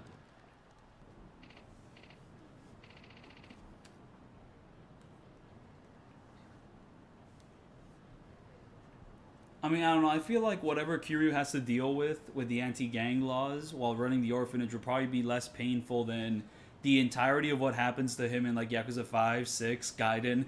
Like, I think he would prefer kind of dealing with some some shortcomings over having to be like a secret, like, you know, bitch of the government. Like will I give her something? Yes, iron umbrella. That's what you want. A trendy one? A trendy one? You old bat, fuck off. What is that? What the fuck do you mean a trendy one? This is so trendy. I remember running into this issue in the original game. It's like, oh, you want a trendy iron umbrella. Here's an iron umbrella. Oh, I don't want that. I want a trendy one. Fuck off. What is this, dude?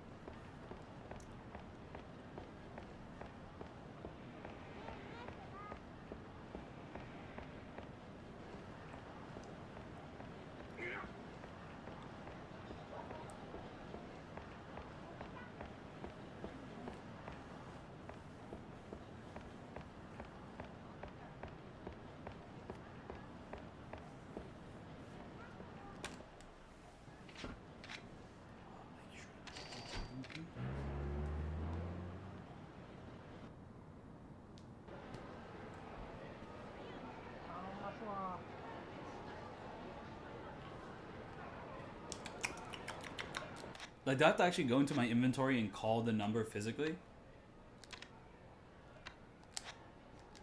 Telephone.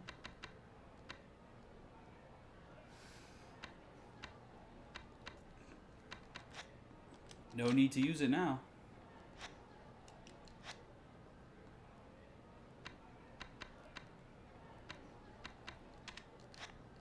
I guess I just need to fuck around in the city and... Oh, wait. Coin locker key. I just saw it in this corner here. Please, give it to me.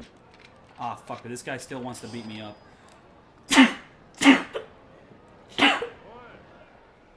Ah.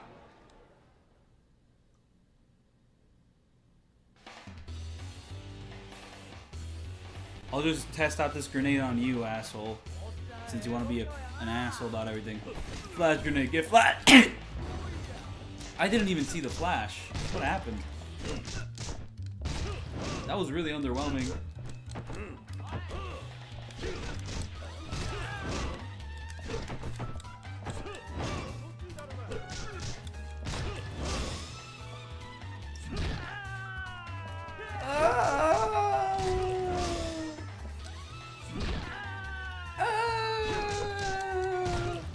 Will this guy do the same sound? What about you? It was like in slow motion, so I guess you don't do it.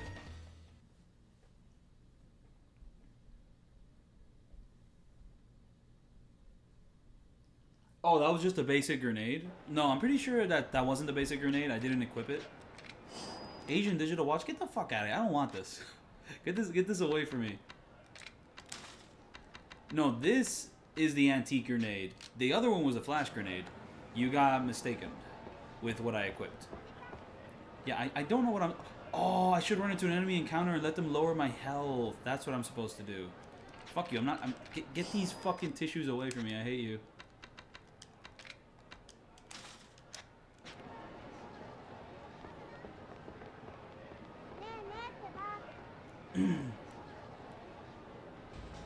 Who's this random girl in the middle of the street?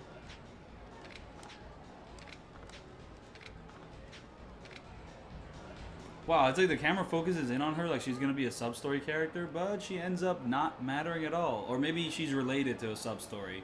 I don't know.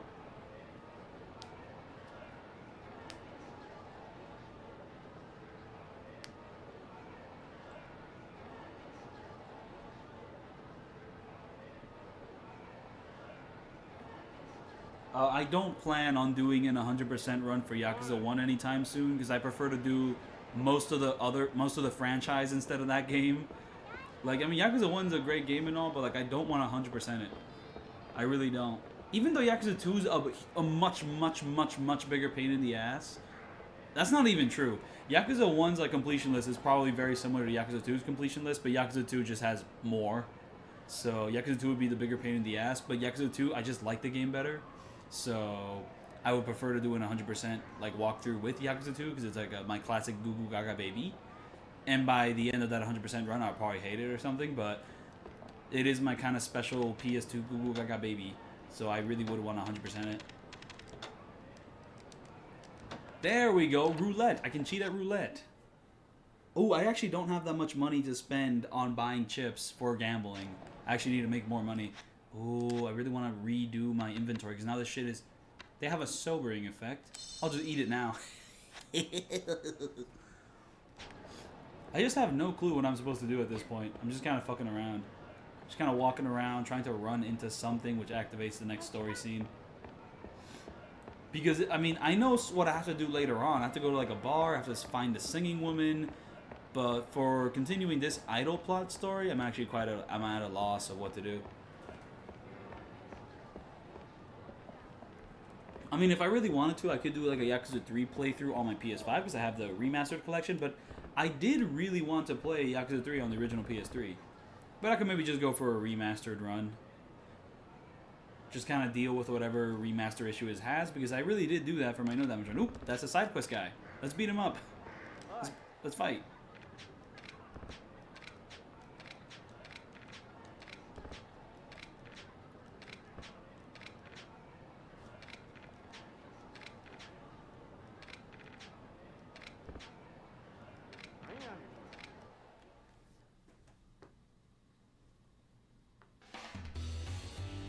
Well, I have to go back home? Like, back to the bar? That's crazy.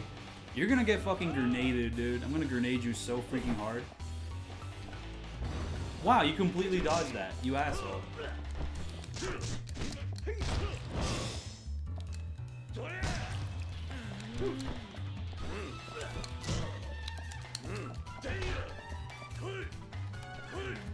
Oh yeah, when am I allowed to like hold down the button to charge my heat? Because I'm pretty sure that is possible later on. Some of the late game upgrades you can get for in Yakuza 2 are fucking insane. There's like one upgrade which you get after like doing all of the Amon stuff and like everything. I forgot exactly what the conditions were, but you can you're basically allowed to do heat actions without building your heat at all. It's a fucking insane upgrade. It like completely breaks the game. You can just do heat actions whenever you want.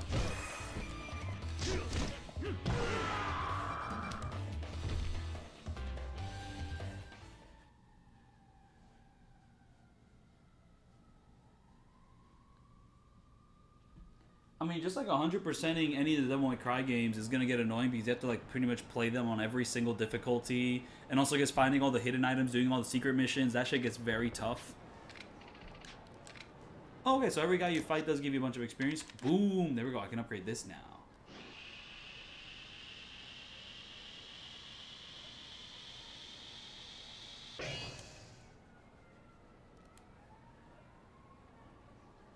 Oh, okay, okay. That's fun, that's fun.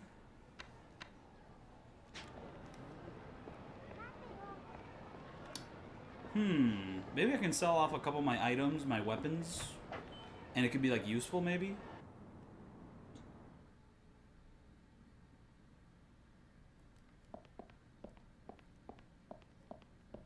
Oh, check, check. Hell yeah. Give me that. I could sell the watches for a good price, but, well, DMC and No More Heroes are more sweaty than Halo 2 rank. No More Heroes isn't that sweaty. Wait, No More Heroes is a pretty simple hack and slash. Like, I guess it can kinda get tough, but it's really not that sweaty of a game. Like, Halo 2 ranked, there's no way No More Heroes is more sweaty than Halo 2 ranked. There's not that many options in No More Heroes. You either hit, dodge, or block. And the way you block is just by auto blocking. And especially if you're not trying to do a no damage, like No More Heroes isn't too tough, though Gene can be pretty hard. And like the secret final boss is also has like the one hit kill move and has like a bunch of health, but more sweat. Oh, No More Heroes 3? I mean, once again, that game isn't too hard, but it can get difficult. But like more sweaty than Halo 2 ranked, I don't know about that. My healing items sell for a decent price. Actually, it's not that good. Oh wait, this marble probably sells for a high price, so I'm just gonna sell it. I'm gonna sell Haruka's stuff. A charm receiver from Haruka. It seems to invigorate the spirit. Now I'm gonna sell it. Haruka. All these nice things she wanted to give me, I'm just gonna sell them all. Masculine cologne. Thank you for giving me that. I'm selling it. What? I mean, I guess like the other plates like actually sell for more, but what the fuck? That sells for quite a bit. Okay, so now I can gamble and like actually get a really nice price for everything.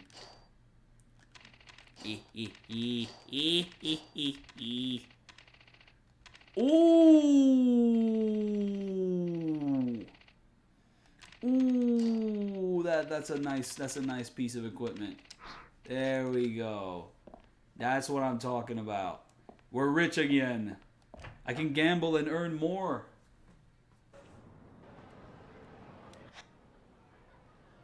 I mean, like, I wouldn't call No More Heroes that mindless, but it's not that hard. Though I guess if you skip some of the upgrades, the games can quickly become very hard. But, like, the combat is... There's not much to it. It's very flashy, and honestly, the original games make fantastic use of the Wii's hardware. It's an incredibly cathartic series of hack and slashes, but they're very simple. And also, like, the boss fight design in No More Heroes 1... Like, they pretty much just, you hit them, and then they block you, and then you have to wait for an opening, and then you hit them. Like, it's very, like, simple. While in No More Heroes 2, it's kind of like, it's a little less like that, but it's kind of annoying, because instead of blocking, they just dodge your shit after a while. So I guess you really do have to return home, and I guess they call you. I mean, hey, I've done no damage videos on all the No More Heroes games, and I've definitely had sweaty moments trying to no damage certain boss fights. I've definitely gotten frustrated with those games. So just check those videos out and, you know, see how that goes.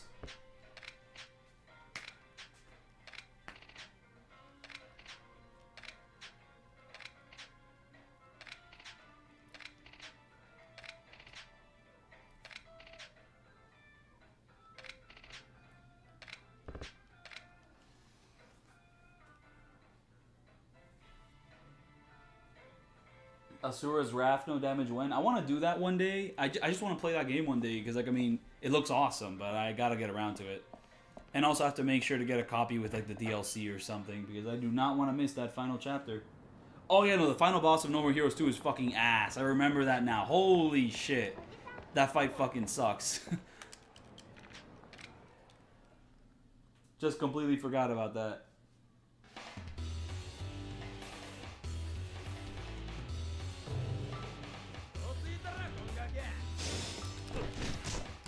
Give me your damn golf club, bro.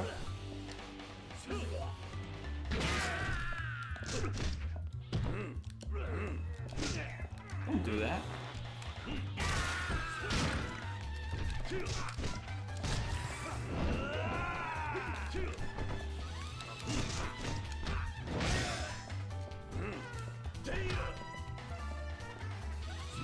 Hayashi! Oh, hello, Hayashi. How you doing?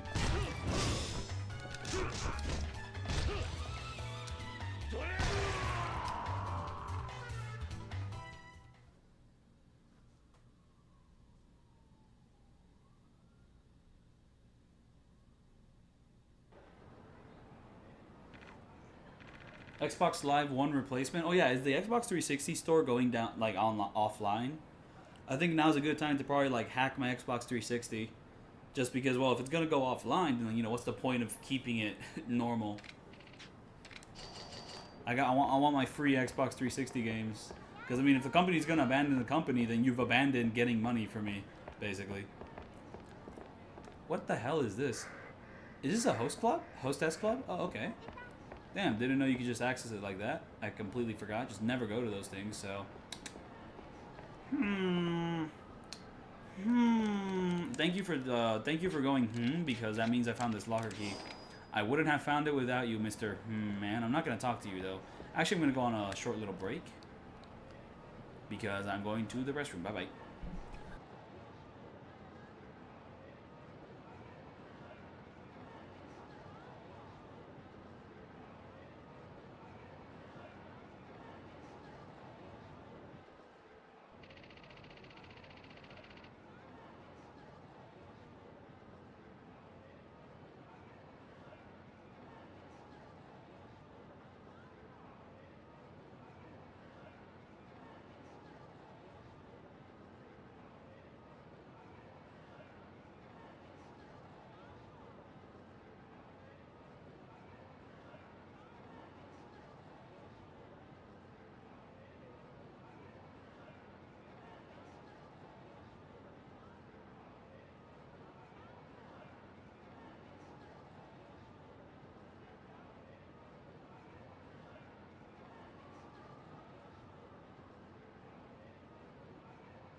Alright, I'm back, and I have granola now.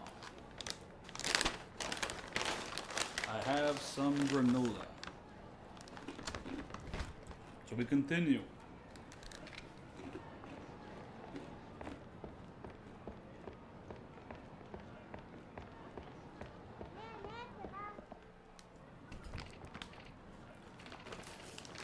So yeah, no, we witnessed this very nasty scene.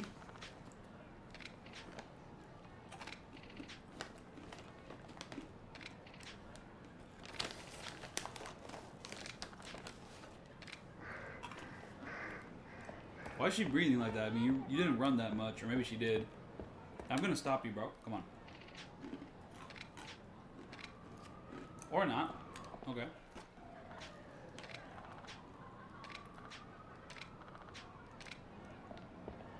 Wait, how do I enter the building? Oh, it's this building I have to enter, okay.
I'm not gonna lie to you, I really do be chewing.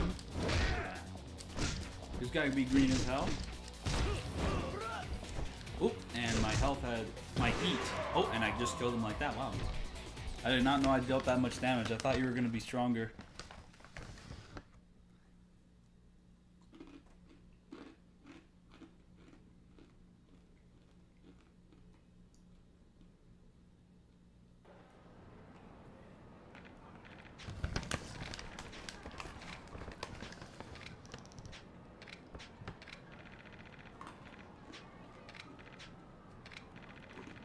Yeah, like, how does she get to be an idol like this soon?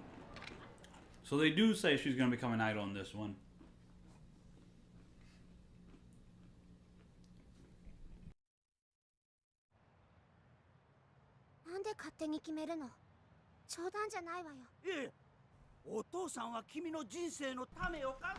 I've been eating some granola. Some cinnamon oat granola with the flexing seeds. 私を捨てるの？私もう一人になりたくない。そうじゃない。俺といるとまたお前に怖い思いをさせる。怖くなんかない。いつもおじさんが守ってくれたから。どうしても私を置いていくって言うなら、一人でも会いに行くよ。カムロ町までおじさんに会いに。はるか。さあ帰るよ。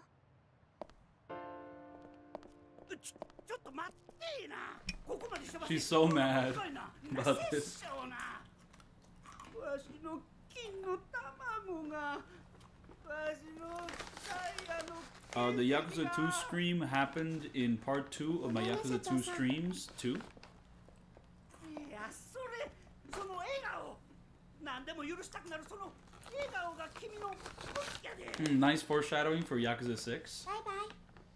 He does a goofy ass jump in this too, ほなさいなら which makes its well into Kiwami 2. アホかいなわしがたぶらかれてどないすんやわしゃまだまだ諦めまへんで Goofy ass jump.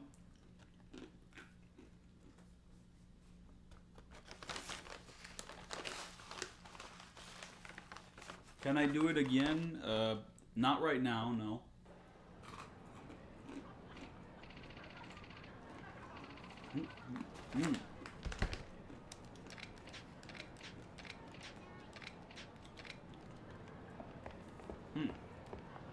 And now, wait, listen. What am I gonna listen to? You?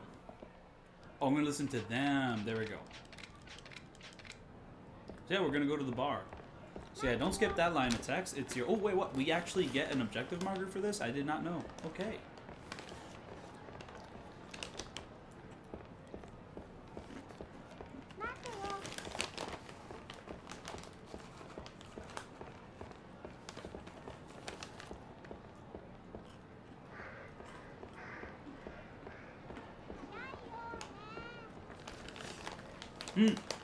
We do have new items to get.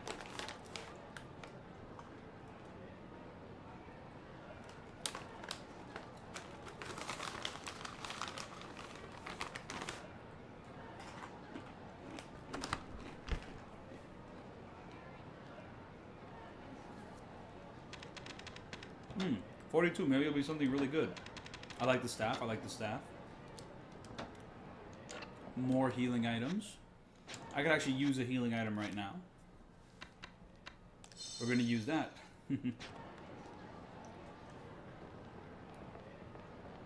I think probably a funny thing Kiwami 2 does with this section of the story is that when you find a singing lady, she's just like singing the Ishin credit song. Like, I like that addition a lot. It was very cute. I just really like that Ishin credit song. It's just like gospel. Just like a little gospel track to end off Ishin.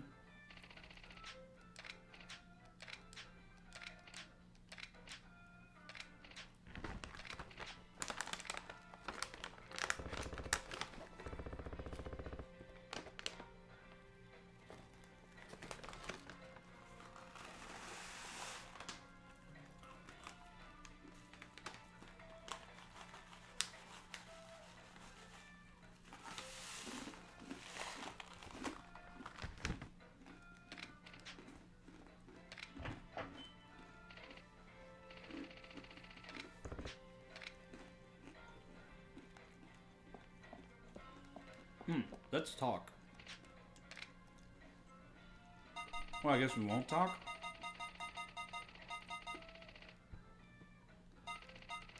What the fuck is this? Oh, this is a fun thing which some of the older games did, is that every time you order a drink, they just give you like this whole little like screen and like this explanation of the drink. But then you get to Judgment and like this is all gone. They don't do this anymore.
I like that little drinking noise. That's very funny.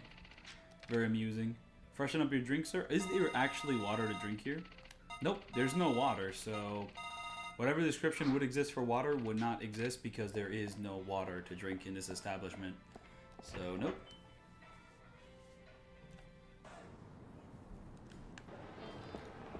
Okay, so now there's no objective marker. You pretty much just have to go to like the riverbank, find her singing, and then after you find her singing, I think you go back home in order to like... I mean, here she's just doing some la la la la la, but in Kiwami 2, she actually just sings the Ishin credit song. But yeah, no, not eating cashews, it is granola, and also that's not the noise cashews make when you crunch them, at the very least, not the ones I've been eating.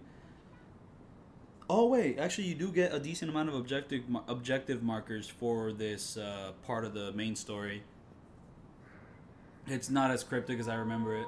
I guess like the beginning sections are slightly cryptic, but this not so much.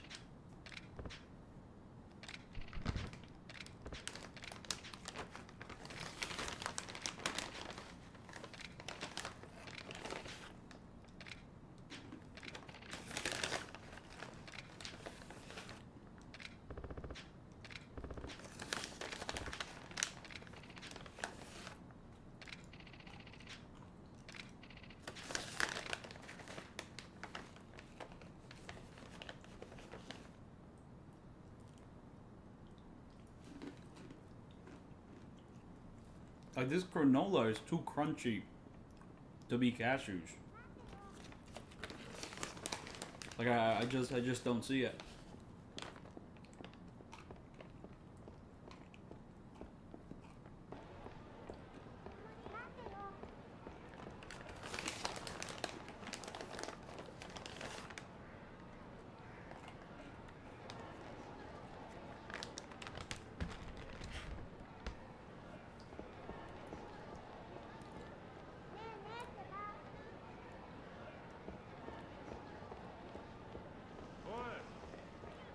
But you know, another fun thing about returning to our little home. Wait, what's the closest? I'm gonna take a gamble and just go here.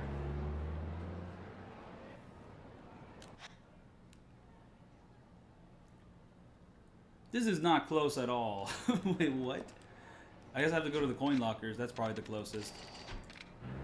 Or west. No, I think west is up ahead, though.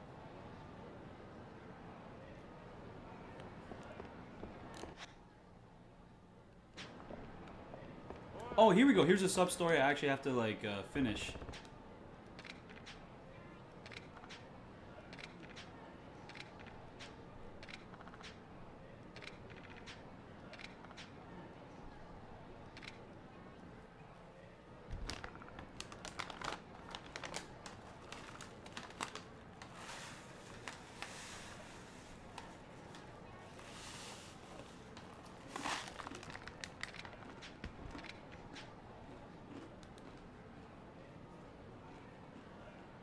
Oh, wait. It is really convenient that his wife is the one that gets harassed by, like, this famous figure.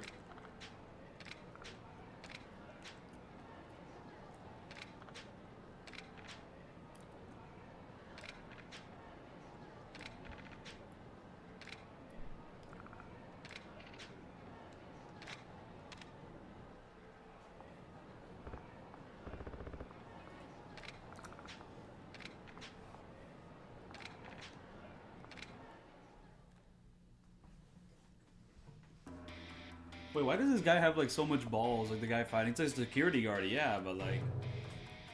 This guy's probably not even gonna have 2 health bars. Oh, he has 3. Whoa. What the fuck? He actually is kind of beastly. But not too much. Oh, he has way more than 3. What the fuck? What the hell? What's wrong with this guy? You're too strong. You need to cut it out. Mind you, he's still piss easy, you know? I accidentally got confused. Oh, and he has super armor? What the fuck? This might be the earliest instance of, like, the Hayashi super armor. This random fuck has it? Holy shit. And I can't do any grab combos because he's just always in super armor mode. You can't even grab him. Oh, never mind. I'm wrong about that. You can grab him. Wait, why did he take extra damage on the way down? Did, like, my partner actually land a hit on this guy? Okay. My school technically didn't have majors, but I basically majored in film. Just kind of did a bunch of film classes and just kind of went from there. Film major. But my school technically doesn't have majors. You just kind of take classes related to the thing you're interested in.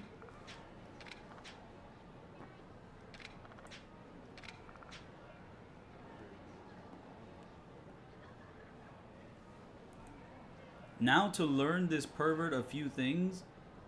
Okay, I guess the translation there, they fucked up this one line. Mika, now to learn this pervert a few things. What the fuck? I never noticed this.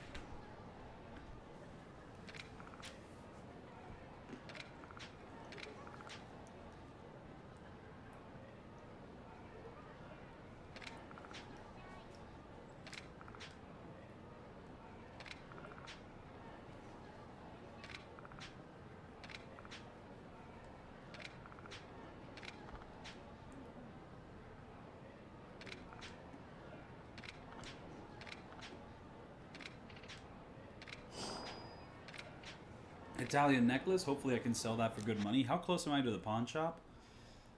On the way back home, I can actually go to the pawn shop if I keep walking a little bit, so I should do that. That's what I'm going to do, actually. Just going to walk straight down this road.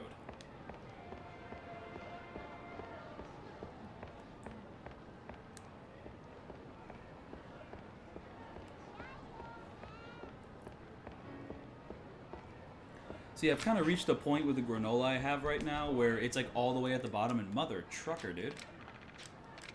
Actually, this is great. This is great, actually. Because when I get to the point where my granola is like really low, you know, like I have to like dig my hand into the bag, I just mix it with yogurt. I think that's the winning play here. I'm going to let these guys get me to red health, and I'm going to try to make granola with yogurt in the time it takes these guys to get me to red health. I think it's actually going to take a while, especially if I don't get up on the ground. So let me see if I can speed run making granola with yogurt real quick. I'll be right back.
I wasn't fast enough. I got my yogurt though with granola.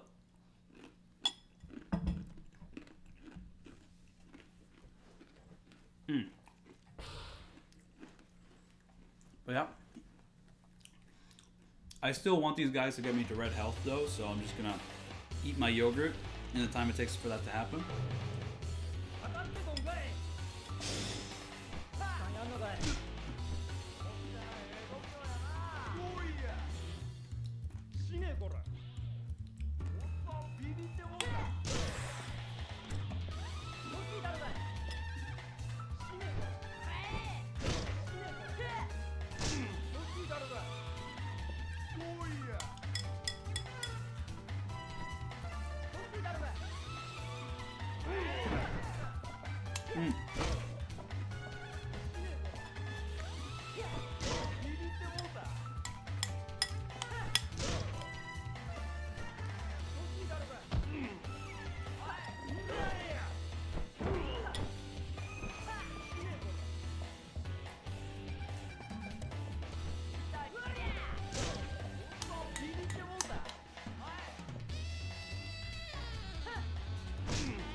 Wait, that guy's hit did like no damage. You might as well just grab me, dude. Like, come on. That's where the damage really is at.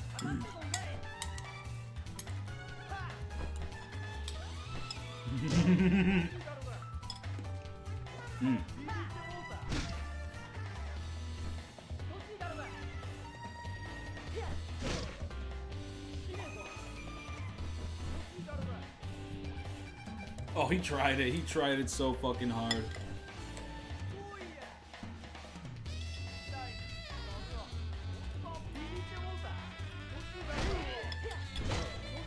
Oh, damn, he got aggressive. Almost there. Oh.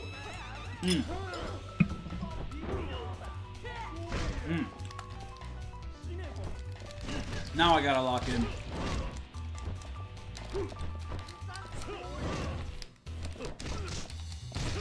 Oh, now they're all fucking scared of me. They're getting away from me.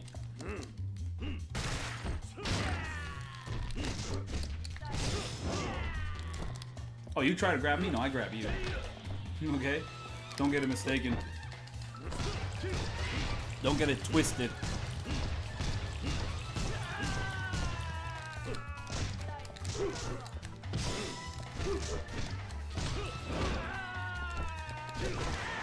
Boom, bam, pow. And now we can run fast in the overworld. And I'm almost done with my small yogurt and granola.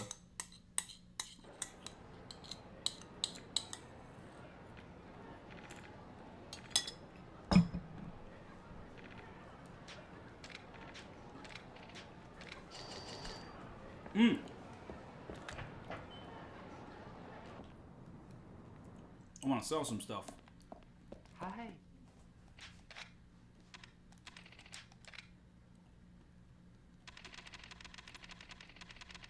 Absolutely.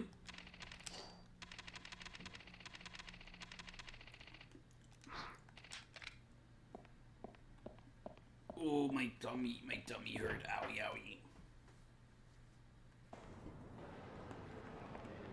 Now, this is what I love. This is what I love to see. Oh, I have to go back home. And then when I'm back home, I can actually like reorganize my inventory. That's another good thing. But when reorganizing my inventory, I'm also in danger of healing too much and pretty much losing this speedrun strat. So...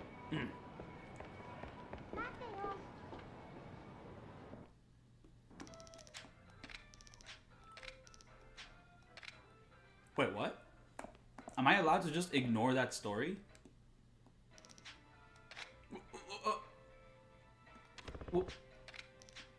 What?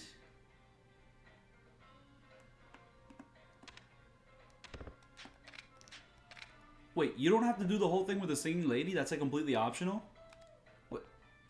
What? Huh?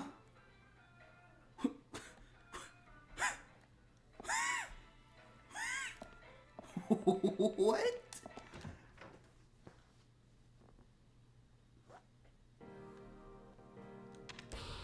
Is this like a glitch or something? I mean, is the game just fucking with me? Like, what is this? Yep, and I heal too much. Now my, I can't run fast anymore. But if I just ignore the whole thing with the singing lady, I can just, I'm gonna heal myself up just for like the long battle in the cars and all that. But yeah, yep, I'm all set. What?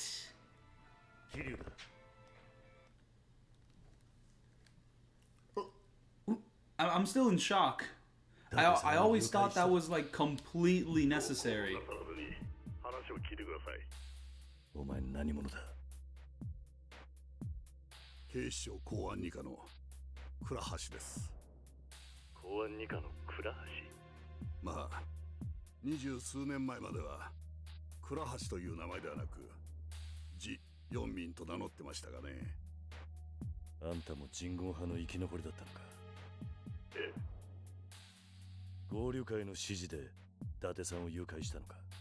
いや、合流会は関係ありません。ついに我々人言派が動く時が来たのです。26年前に無残な死に方をした仲間たちの無念を晴らす時が。伊達さんは関係ないだろう。皆さんにお集まりいただくためには人質が必要だったんです。皆さんだと？誰なんだ？26年前に我々の人生を狂わした方々ですよ。当然あなたも来ていただけますよね。足はカムロ町の心臓部ミレニアムタワーか。夜明けまでにお越しください。さもなければ今度はこのビルが丸ごと吹っ飛ぶことになりますよ。わかった。必ず行く。ああ、そうそう。佐山薫さんもご一緒に連れてきてください。なぜだ？来ていただければわかります。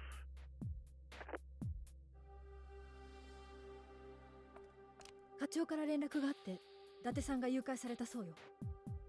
今その相手からの電話だった。奴が人言派の生き残りだったとは。公安の倉橋だそうね。それで何の話だったの？夜明けまでにミレニアムタワーに来いと。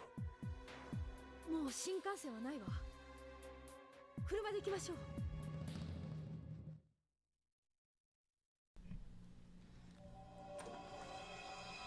And here we're gonna get a little fun little directing choice here with the split camera, no, the split frames. 最悪の時代や。しばらくの間、近江連合の動きは不敬で食い止める。 But yeah, no, the next scene has a decision which they changed in Kiwami 2 for who knows what reason. 気ぃつけるんやで。分かった。自分の体に呪われた血が流れてると知ったら薫はそんなことは絶対に許さない。そのために俺は26年間奴らと戦ってきたんだ。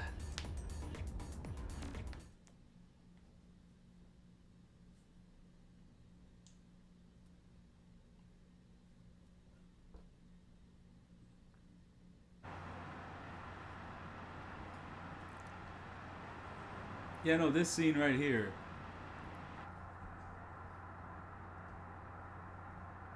So, you know, in this scene, like, Kiryu's got, like, his head on, like, her lap. But for some reason, in Kiwami 2, they, like, removed that. He's just sleeping upright in the car. And it's just kind of like, why did they do that? It's such a small change, but it's just kind of weird. But then again, you look at the fucking size of Kiryu. His head is so fucking big. like it must be absolutely destroying like Haruka's legs, because like his head is like fucking like 3/4 of her body. I might be exaggerating a little bit here, but like Kiryu's fucking huge. He has fucking huge hands. He's just huge in general. He's like over 6 foot. Like he must be heavy as shit. Look at his fucking big dumbass head. Dude, get the fuck up, you bum. And you know what, in Kiwami 2 he did get up. But yeah, no, they just changed it in Kiwami 2, and I don't think it's like for any reason like, oh, we don't like how it looks reason, but more that I'm pretty sure the model just wouldn't work. Maybe they couldn't bend the model a certain way to like, you know, portray the scene like this. I don't know. Just a very weird niche change. Oh, this game's dropping frames. Like it's running a little sub 30 right now. It's running in slow motion. Because I can understand how people could see Kiryu like resting his head on her lap weird. It's just like, oh, what are you doing? Stop doing that. But like with some families, this is just like one form of affection, you know? Like it's not weird. Just kind of depends from family to family, like, you know, the connections there. But I don't think Kiwami 2 would change this for any reason like that. I think it's purely a technical change where they couldn't animate it in a like convincing way.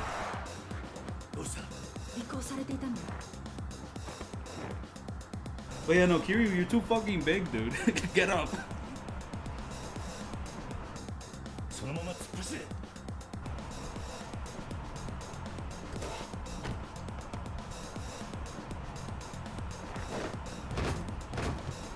Oh shit, that's running pretty slow. I wonder how this long battle is gonna run in the original game.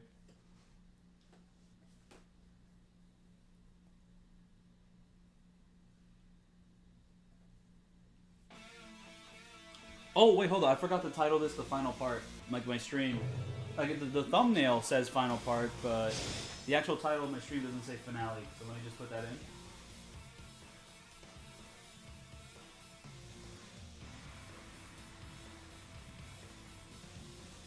But yeah, and also this is a huge improvement over the original game because it's like a long battle instead of being like a little shootout, an awkward shootout. Like an awkward shootout is cool in theory, but I much prefer this. This is like one of the coolest like ideas for a long battle in the series. Just, I mean, it's not really that much of a long battle. It's pretty short, but still, it's like such a fantastic idea.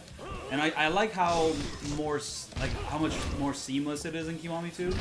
Though there still are transitions. You pretty much have to like wait for the next car to come in and all.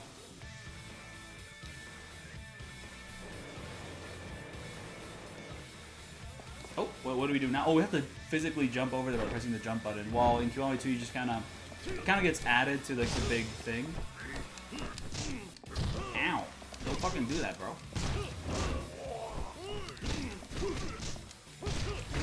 Ow! Once again, don't do that, bro. What's wrong with you? I do know that some of the Jinguan in like the final long battle get really annoying to fight just because they dodge you a lot.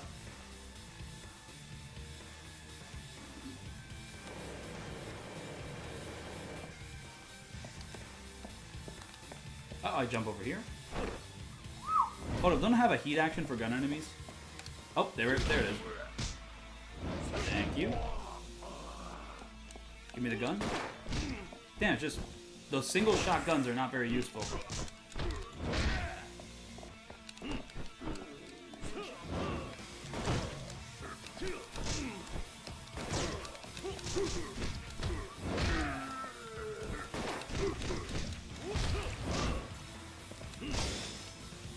Let me get to the fucking gun guy, thank you.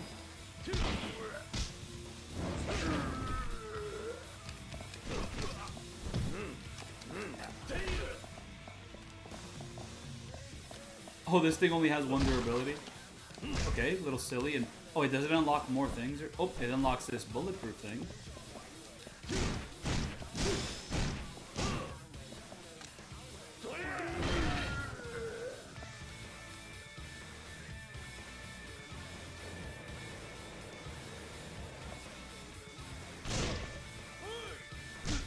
Oh shit, I wasn't paying attention. Okay, so this one you don't have to do any jumps. It's just there. Boom. Heat action. Let's do it.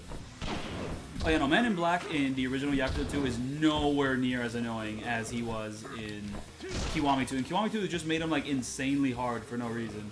Oh, there we go. The fight sometimes chugs on the original PS2. It is pretty ambitious just being out on this open road, like in a long battle format. And it is cool as hell.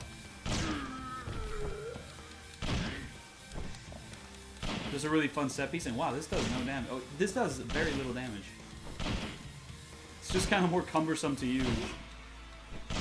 I could have killed this guy already with like my normal punches and all that. Oh, you're dead now. And also, it's not giving me any heat. That's very strange.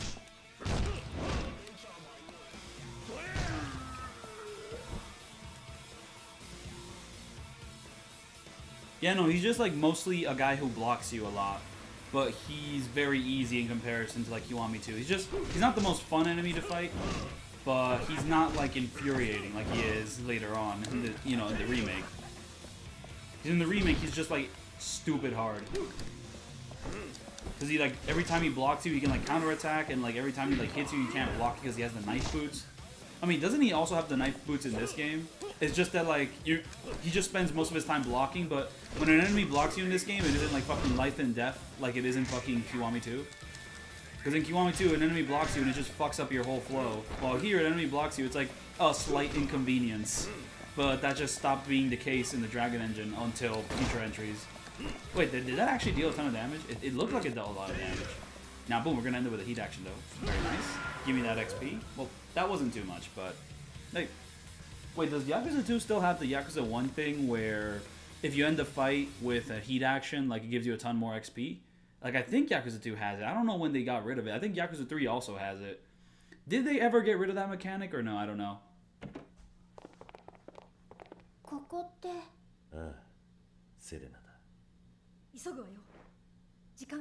Oh yeah, no, like one of the most fun things about the Kiwami 2 version of that long battle is that you can just dynamically throw people off the trucks. Like, you can literally just press throw and you can actually throw them like off the trucks. It gets a little inconsistent. Sometimes they like hit a weird section of like invisible wall, but for the most part you can just throw them off and it's awesome. Or you can just like hit them off the thing too. Here we go, Jingu fight. Jingu fight. And the green little arrow is for... What if I completely ignore the Millennium Tower and I go to... That's going to be too much work. Going to Purgatory right now. Oh, wait, but if I'm going to go to Purgatory right now... Too much work. I'm not feeling it. I think that's like something for a later chapter. I'm going to have to go to Purgatory anyways for like the big climactic, showdown with the Guryo...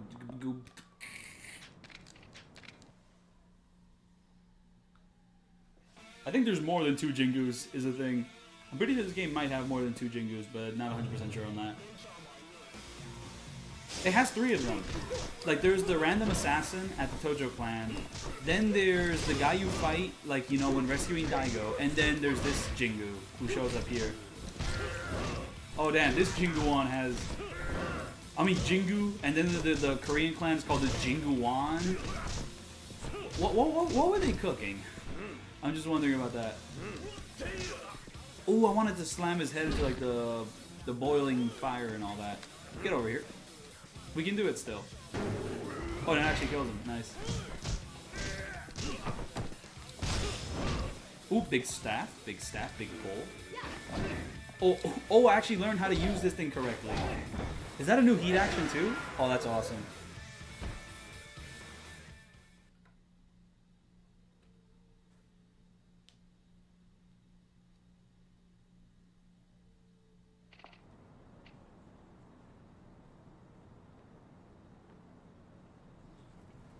Basically, there's very few chances to do the shotgun heat action before the final battle.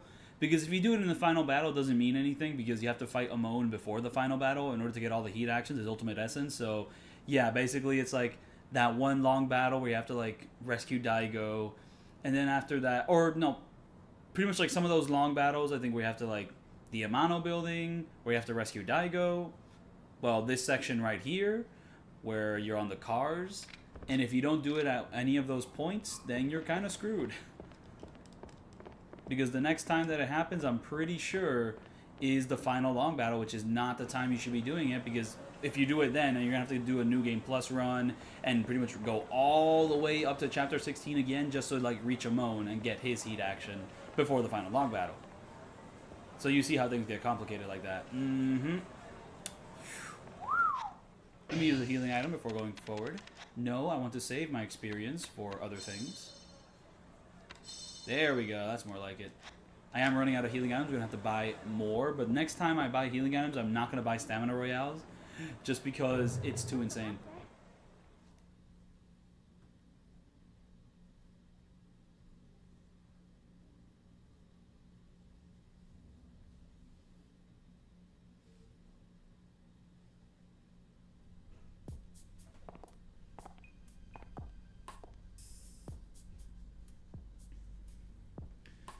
I wouldn't say they gate-kept Amon in 1. 2, he's way more gate-kept.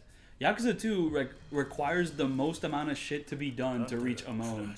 And Kenzan is very similar, but I think 2 is still more demanding.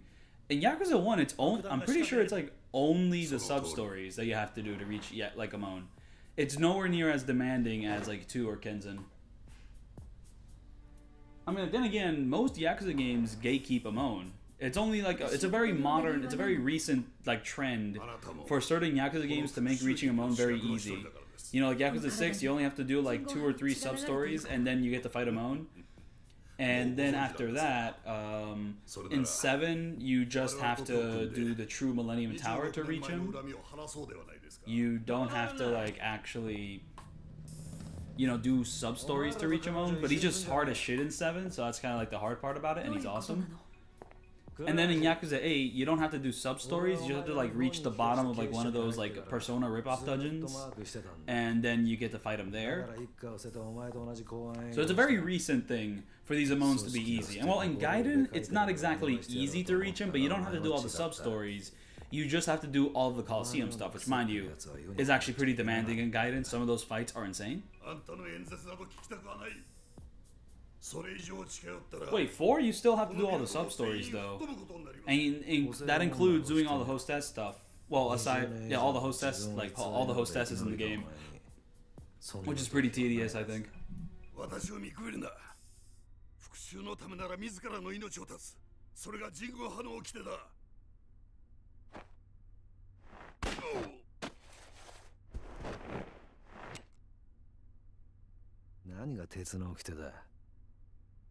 村へ覚えてんだろ。韓国名はパク・フェジョンだ。奴はな、自分の犯した罪に苦しみながら生きてきた。強盗、殺人、放火、自分たちが過去にこの町でやらかしたことを考えりゃ人間として当然のことだ。それを鉄の掟のために復讐だと？そんなことは俺が許さねえ。村井は死んだ。あとはお前とデジンを始末すりゃ全てが終わるんだ。やめろ！お前は引っ込んでろ。ここでケリをつけなきゃまた無駄な血が流れることになるんだ。自分の娘の前で人を殺せるのかね。待って、娘って誰のこと？まさか。そう、あなたのことですよ、佐山薫さん。え？あなたが私の父親なの？違う、こっちへ来んな。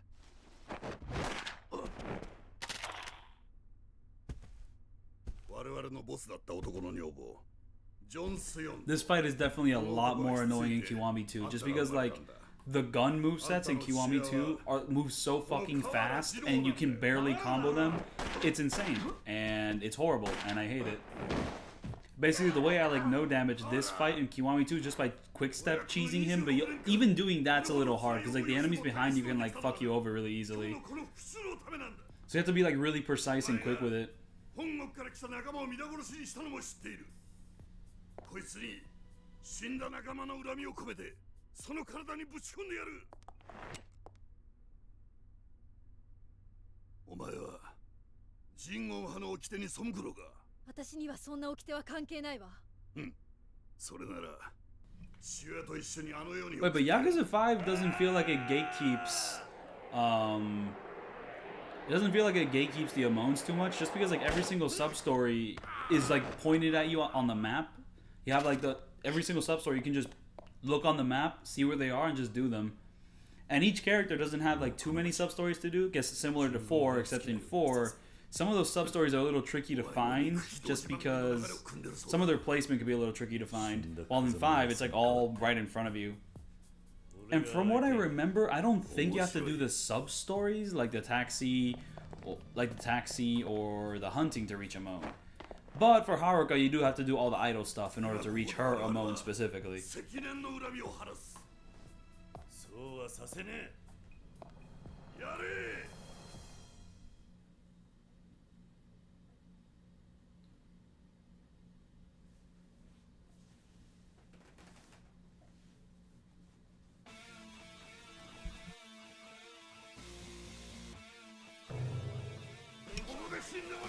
But here, this fight really isn't hard, he's just annoying as fuck. Boom, iframes. I love iframes. What, were those iframes again? Like, I hit him with my punch, and he moves so fucking fast. It's like they took Jingu, but they like... You know how Yakuza 2 makes your combat speed faster? It's like they did the same thing, but like with the enemies sometimes, and like they run stupidly fast. Like, what is that? Like, how is he doing that? Oh yeah, these Jinguan can be very aggressive as well. They're like the worst part of this fight. I mean, the actual Jingu gun guy isn't too bad. And also, from what I understand, he screams every time before he shoots that gun. So you have like a nice little calling card. While in Kiwami 2, he can just like dodge in like half a second, and in the other half second he shoots you. It's like, you can't fucking react to it like that nicely. Well, there, he like actually like takes a huge amount of time to like react and like do stuff. It's just that he runs fast as fuck. And also when you're dealing with the Jinguan, you know, that's incredibly tough and difficult. So that's like what the hard thing about the fight is. But actually fighting the gun guy is not hard at all. Once, you know, you get rid of all the goons surrounding him.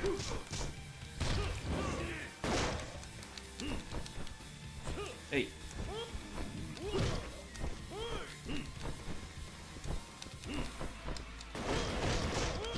Oh damn, he's actually dealing a ton of damage with that one move. Though this fight is still annoying, so I think I'll use a weapon. Let's use this umbrella, which the weird lady didn't fuck with. She was weird as fuck for not fucking with the umbrella. Wait, where did it go? Damn it, like, what the fuck? You can drop it so easily. I hate this game. I'm trying to grab the umbrella, not you, asshole. Oh shit, guess I actually have to use a healing item now. Come on, let me grab the fucking umbrella. Fuckers. Every time I get hit, I drop the umbrella. This is insane. Don't ever do this.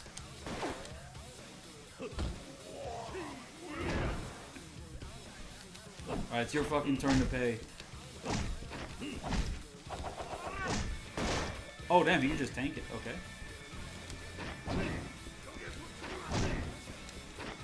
I love this stabbing motion.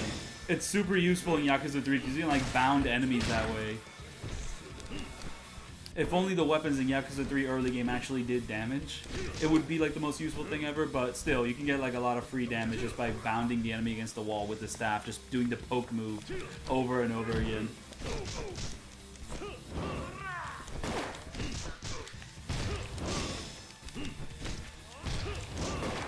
Oh yeah, and I forgot, wait, this guy has a field of heat, and you can like do stuff like...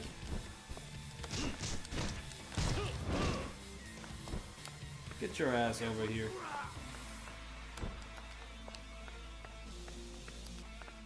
What are you waiting on me to do? There we go, boom, heat action. And at some point I can do feel the heat, not sure when, but... Or that might just be a Kiwami 2 thing, I don't know. But I'm pretty sure there is a way to do feel the heat in this fight. There we go, boom, I knew it. Though it is a copy of another Feel the Heat in this game, but then again, Kiwami 2 stays faithful to the original. And for certain fights, it just kind of repeats the same Feel the Heat moment.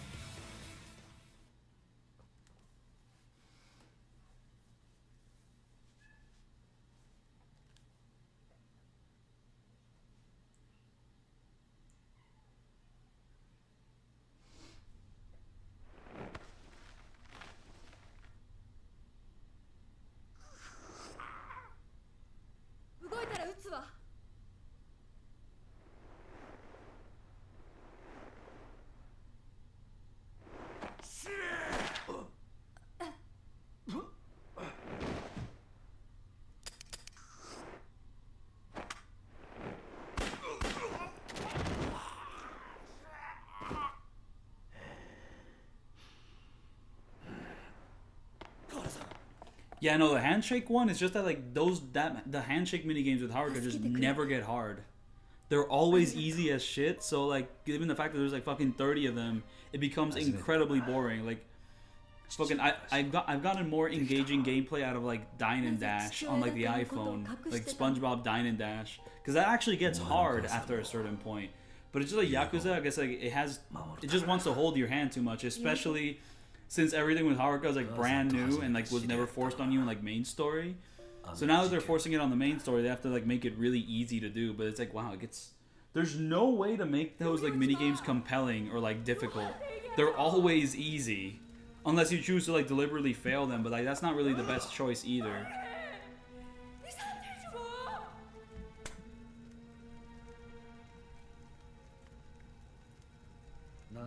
And yeah, no, like out of all the side content, like Haruka's is definitely like the most elongated of them all. Even though like the other ones do have some elongation, but I actually like when they're elongated in the other ones, like the hunting and the taxi and the baseball. But Haruka's like, yeah, it gets old. It does get old. I agree with that.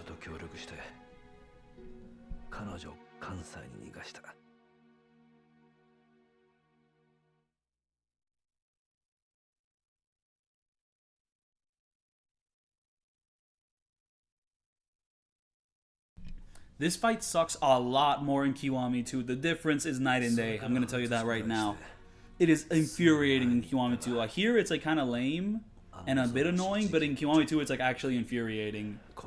Like, I think that needs to be stated. Like, let's not make the mistake of like saying that these versions of the fight are in any way comparable. It is so much worse in Kiwami 2. I fucking despise this fight in Kiwami 2.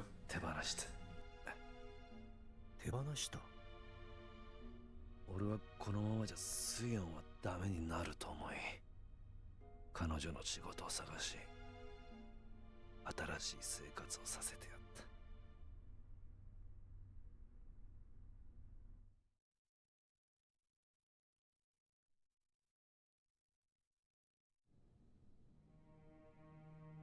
そのうち俺たちは一緒に住むようになり、カオル、お前が生まれた。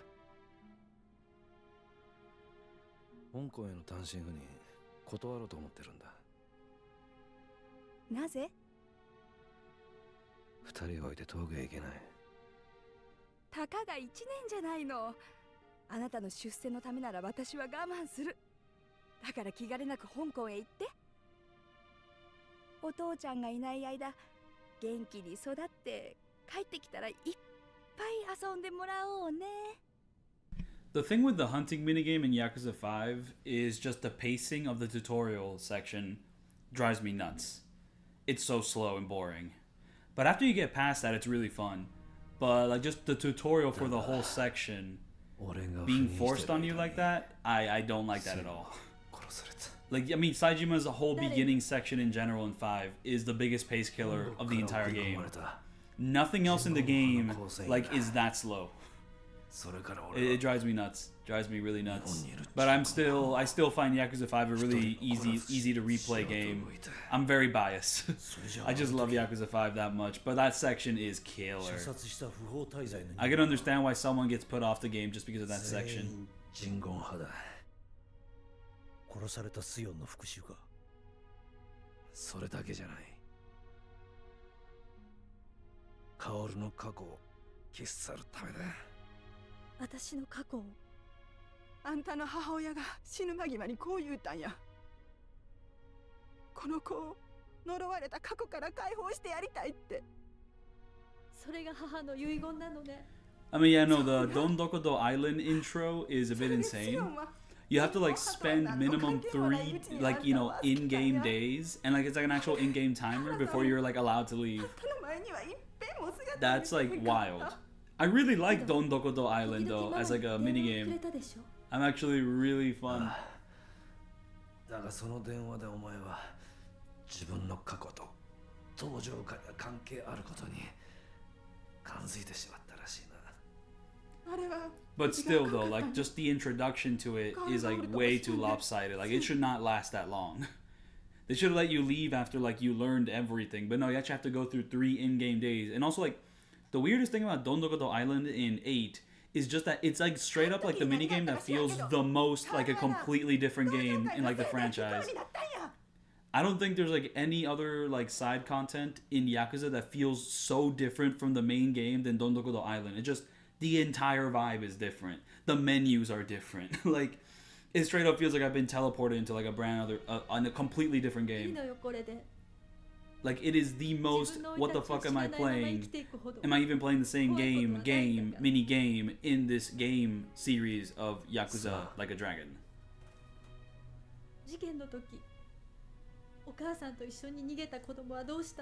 I do like Dondokodo Island, but I guess some things are a little bit too grindy. 俺の口から言え。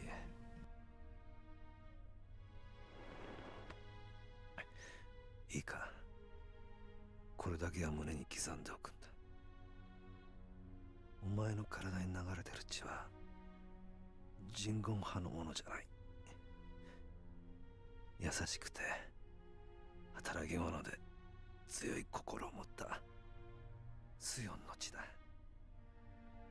そして河原さん。Oh yeah, no, that rail shooter in Judgment's awesome. It's one of like the best side like mini games they've introduced in the arcade, and also a great reuse of assets. お前の手を握るの。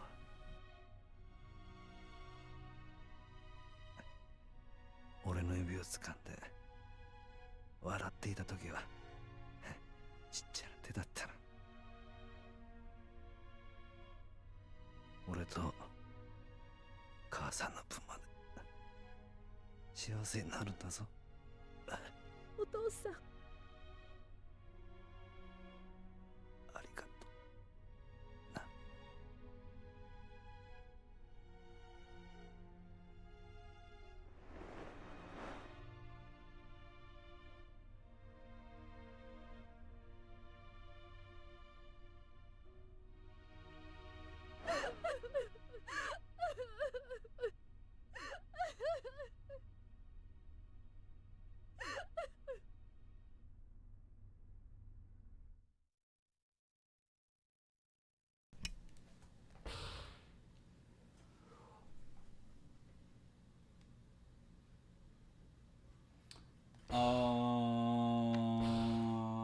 Which game has the worst level grind, 7 or 8? I'm gonna go with 7. Just because, okay, it's just weird though, because 7 has like a specific strategy for getting like maximum XP. 8 has no such strategy because all the dungeons are basically randomly generated. Even though it runs on like a seed system, I don't know. I think a modder said that at one point. Devil Leon said that a modder said that, so like it's kind of like playing a little bit of a telephone game there. So there's no real good consistent XP earner in like a Dragon 8. It's basically just go through the whole underground dungeon, do that a couple more times, and that's that. But the thing is, for no damage, in Yakuza 7, you basically have to be like fully maxed out in everything on Legend because the game is actually forces you to be max level. While in Yakuza 8, you can kind of like skirt by and do a bunch of no damages, being slightly under level or at the level the game wants you to be. So, you know, you don't really have to grind as much in 8 compared to 7. So I'm going to say 7 has the worst like level grind comparatively between the two games. And if the big swell was not fucking DLC, yeah, no, I mean, the level grind wouldn't be that bad either because, you know, you can just do the big swell, and once you're done with the big swell, you can do New Game Plus, you know, Legend, and get more XP that way, and it pretty much worked itself out.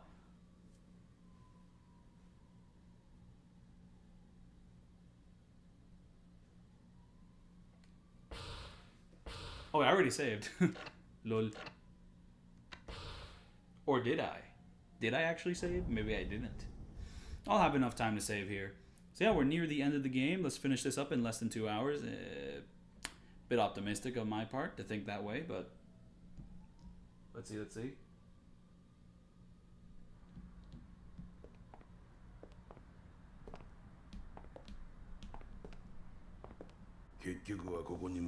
But then again, one of my favorite things about Yakuza 7 is I never felt like I had to level grind. Mind you, I'm going to tell you right now that in Yakuza 7, the only reason I ever had to grind was for my dumb no damage challenge. But just playing the game normally, Yakuza 7 is a decently easy like JRPG. It's not hard.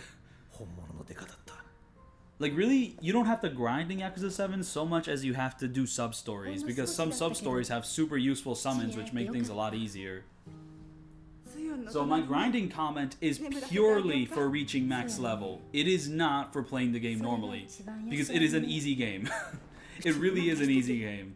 I mean, yeah, there is the famous Chapter 12 fight, which is like stupidly over-leveled all of a sudden.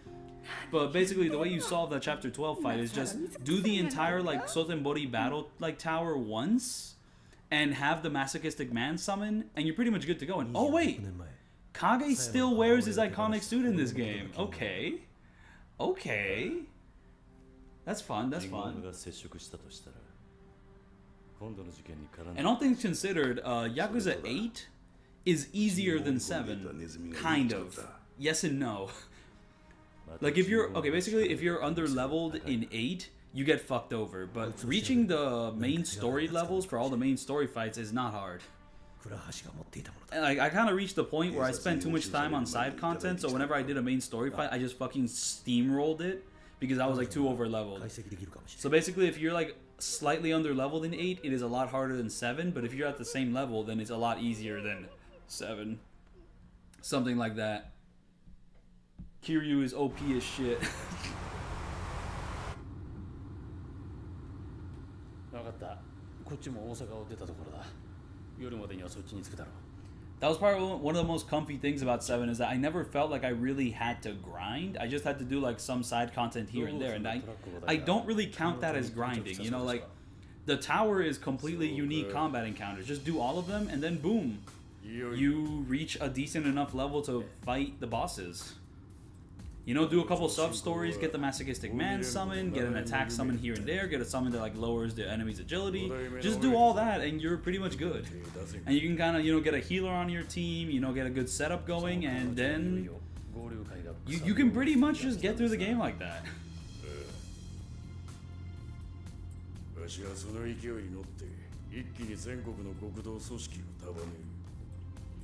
I'm not sure if... I mean, I think Yakuza 7 made a really good impression on me.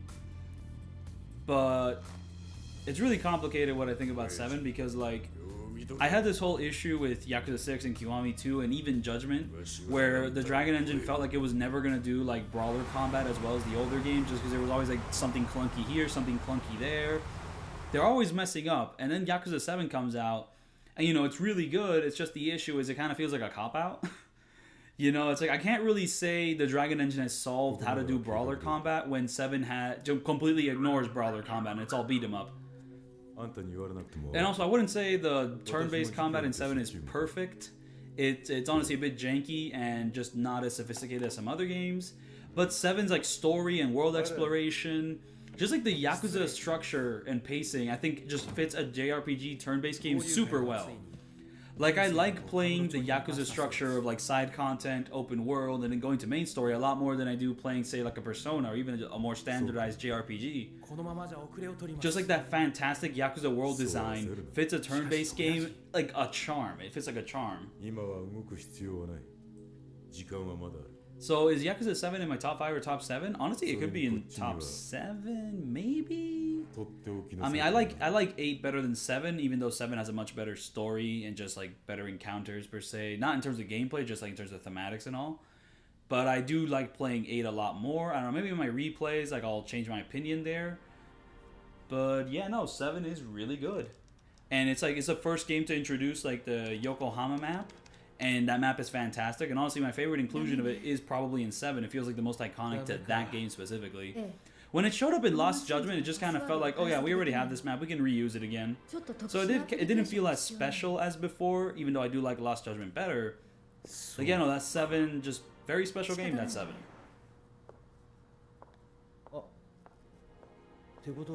I mean, Yakuza 8 just has better combat. It's a much better like gameplay experience than 7.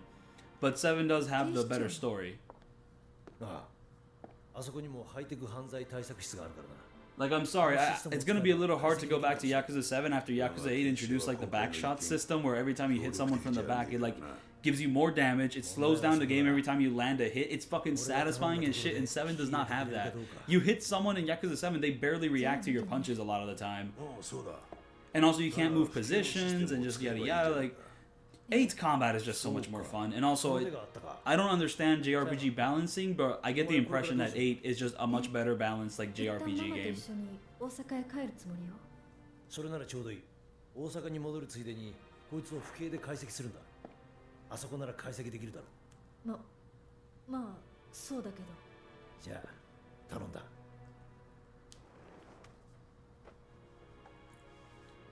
Honestly, I can kind of understand if people like the side content in 7 more than 8, because that's kind of the one thing. A lot of 8's side content is kind of...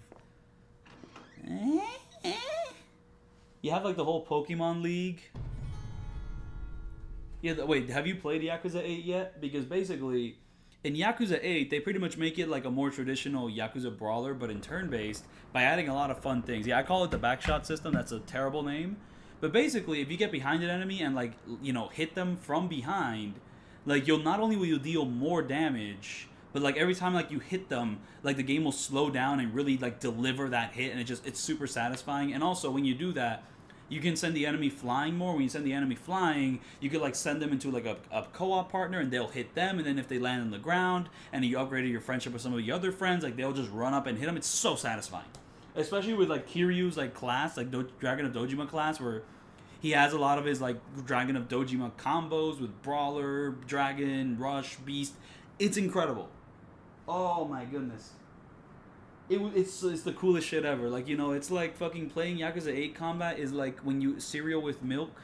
Yakuza 7 is like cereal with no milk in comparison. That's just the way I see it. I gotta go talk to Sayama and give her a big smooch. Wait, where is she, though? Is she in Serena? Big cinematic scene which has been modded to hell and back in Kiwami 2.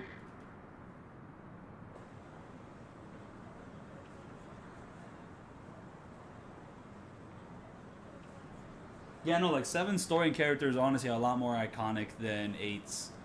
8 is just all over the damn place. And to be fair, 7 is also kind of all over the damn place as well. There's like just a lot of sub-stories, a lot of like subplots that like get a lot of focus. But like 8 is just leagues worse with it, honestly. Is that 8 kind of adopts a similar structure to 7 for a good majority of it.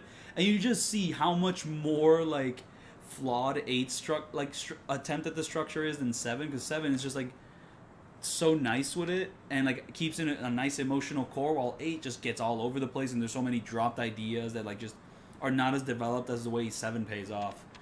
Just insanity. It's insanity.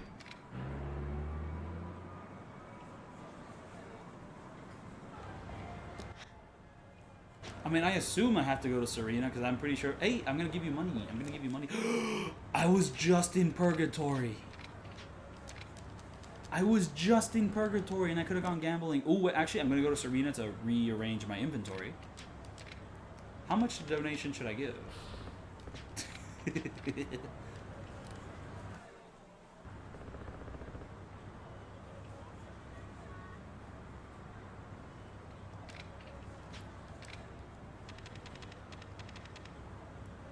Let's give her that.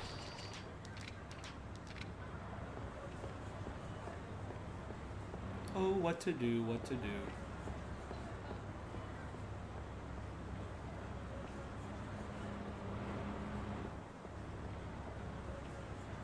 I really hope Karu is, like, at Serena, because if she's not, I kind of screwed myself over here.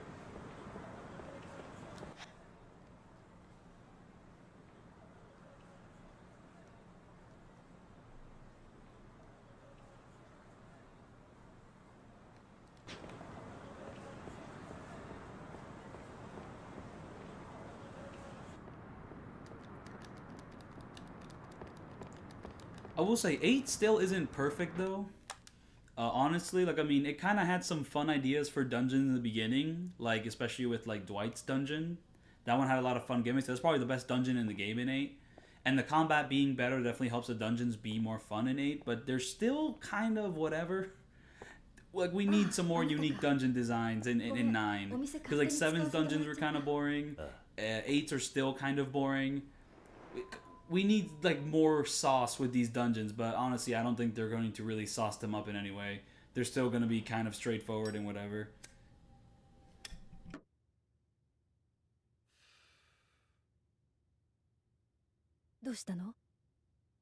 何か聞くことがあったんじゃないの？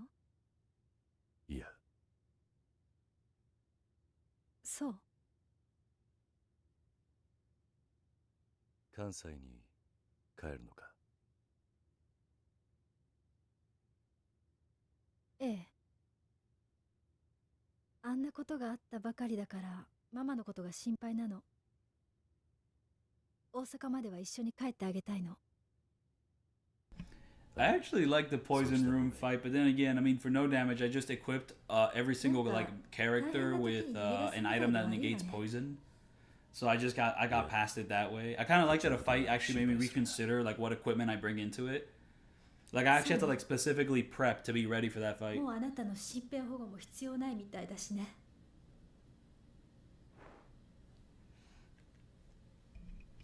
やだ、ごめんなさい。お前。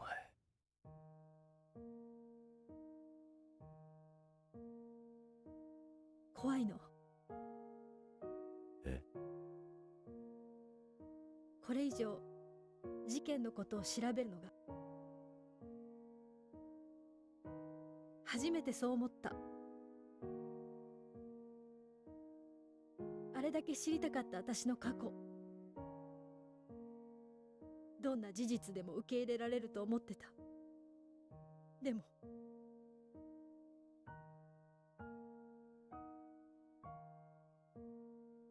あなたの言った通りよね。やっぱり辛くなっちゃった。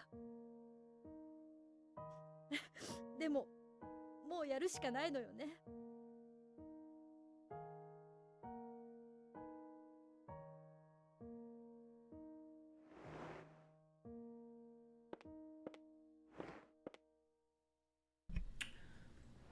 Kaijo-san. 大丈夫 Oh, だ。 Yagami. え？ When the office is empty. I do really like this moment. It's just that it's been memed so much. It's crazy how Yumi's like his only true love, but like this is like the only time Kiryu shows like romantic interest in like another woman.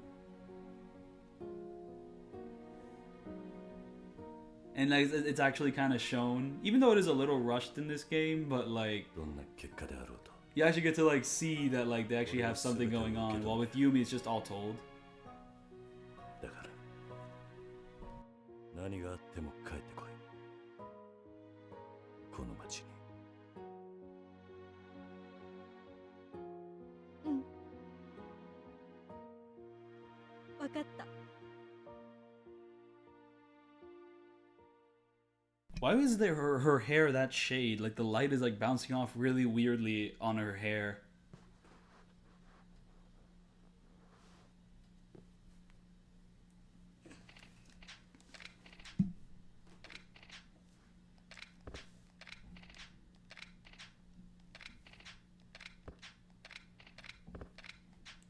It's funny how she's not ready to accept the pain once she sees what's on that disc.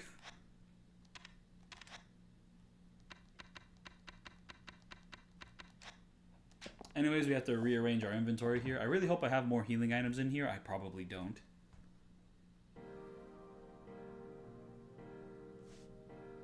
You know what the weirdest part about like Kiryu banging every single hostess in the side content is that in Yakuza 3 specifically, every time you do something with like a hostess, no, I think just in Yakuza 3 specifically, every time you like complete side content to like 100% level, Kaoru sends you like a text like, yo, good job, man. So when you do the hostess stuff, she's like, yo, good job, man. Like, what the fuck? She must be feeling so horrible when she like types that stuff out. She's like, oh, fuck. Oh, I fucked up. Oh, shit. Like, it's just so silly. Okay, here we go. Wait, life stone? Substitution stone. I know that when you have this equipped, you can like die once and live, but what does the life stone do? Just gives you more life?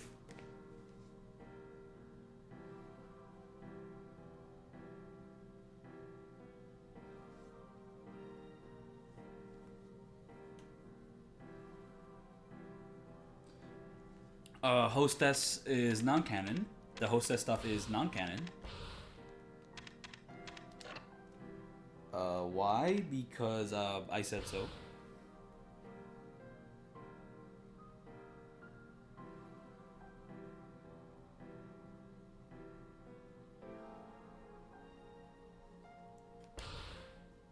Dude, the fucking Psycho got fucking schmumped. She got schmumped in 8.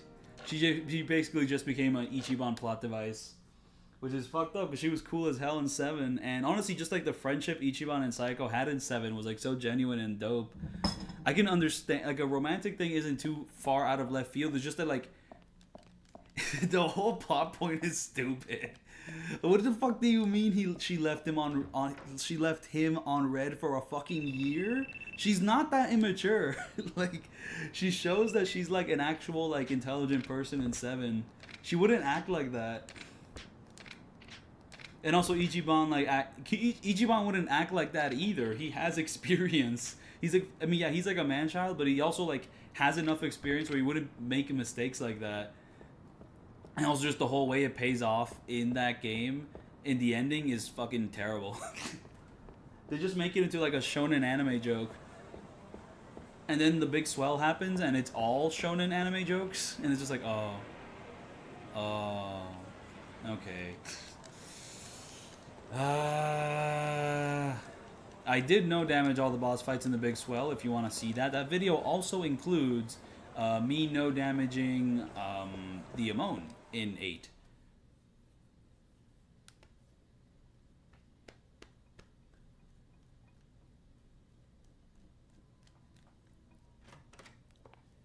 Oh, 来たか。和樹。桐生さん、すいません。お呼び立てして。いや、それより体の方は大丈夫なのか。ええ、もう大丈夫です。和樹、すまなかったな。こんな目に合わせちまって。いえ、伊達さんには助けてもらったんです。何言ってるんだ。いや、本当です。私をあの組織から救い出してくれたんですから。Like, some of the big swell like sequences are funny, and then some of them are just kind of like, oh, this is just kind of a cringy anime joke.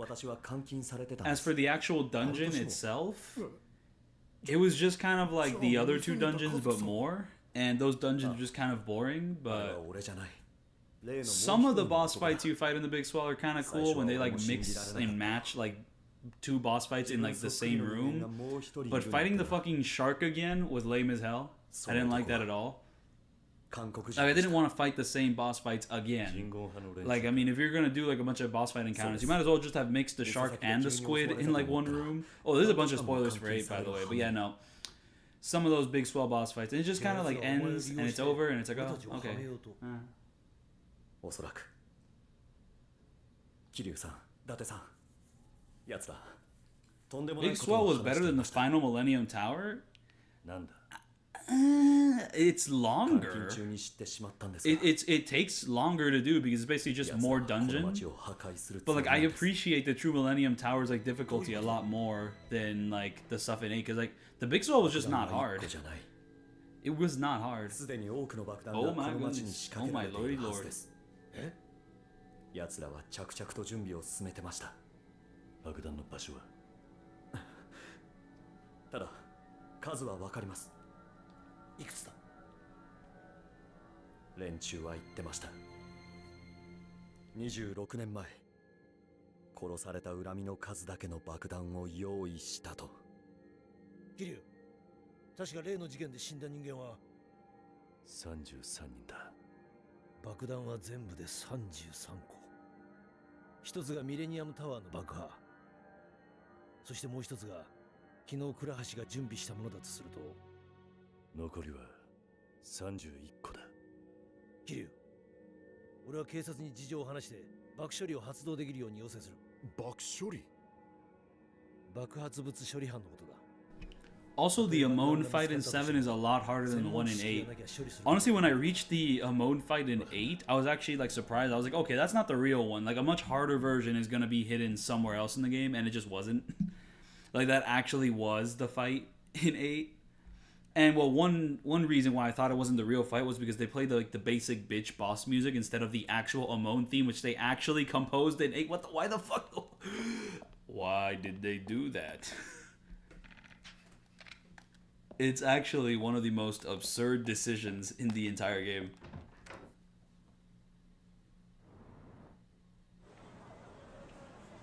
I don't know, it just feels like the True Millennium Tower, like the actual final True Millennium Tower, is just so satisfying. It's not satisfying, it's very fucking frustrating, but I'm honestly glad that it's so frustrating because it's like actual true endgame content, you know, like it's something that you do once you like actually do grind and get to a really high level. Like there's actually a reason to like get to an extremely high level. There's actually a challenge worth doing that for. But in 8, all of the end game content, there is no end game content besides the big swell. A lot of it lacks an end game. It lacks post game. It lacks a post game of some sort. Well, 7, the post game, you kind of have that tower and it's hard as shit, and you actually have to like level up to a really high level to attempt it. But then in 8, it's like all the post game content is for the most part easy as shit. So it's just kind of like, what are we doing here? But yeah, no, grinding in 7 does have you sleepy, but at the very least for like most of everything in that game, you don't really need to grind unless you're trying to do a dumb no damage challenge or if you're trying to do like the true final Millennium Tower.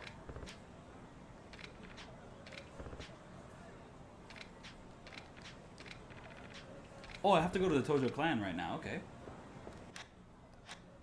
But I just equipped my inventory with gambling items. I am gonna go to like Purgatory again eventually, so I'll just do it then. This guy is red as hell.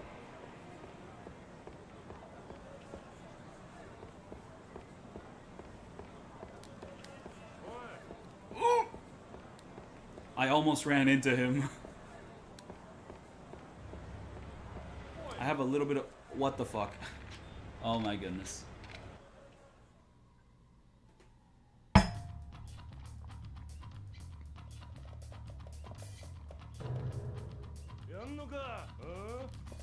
You know, it's weird because, like, in Yakuza 8, like, there's, like, a story section where, like, you fight Amon for, like, a tutorial. And they play, like, the new Amon theme they composed for 8, but then you get to, like, the actual Amon fight in 8, and they don't play the theme. They just play generic boss fight music. It's fucking insane. You have a theme. You can use it, but you don't? It's one of the most absurd... It's, like, one of the most absurd things in that game. But that game also just has a couple absurd design decisions. I forgot how to say that word. My goodness. And here's the police guy from 4, except when he was much younger, and also has a completely different look and face and hair and suit. Also, yeah, also the Joe Amon model in 8 is just a Shinamon model, but they call him Joe Amon. I don't know why they did that. It's very dumb.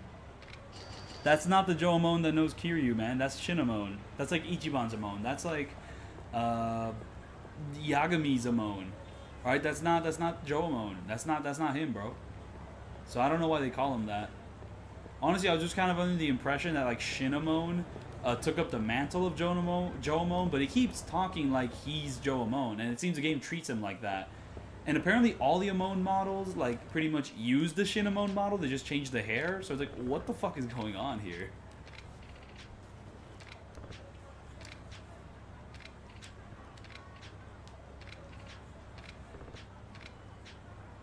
Oh, damn. Wait, we actually... That's actually a huge amount of money. I can't do it. I need to bet money. I need to, like, you know... I can't do it. Dude, I can't pay this right now. Oh, okay. I can say yes and then pay it later. Okay, cool. Like, you don't understand. I cannot pay this. And I literally can't pay this all right now. I would go completely broke. So I'm gonna gamble to save that roof. That's what I'm gonna do.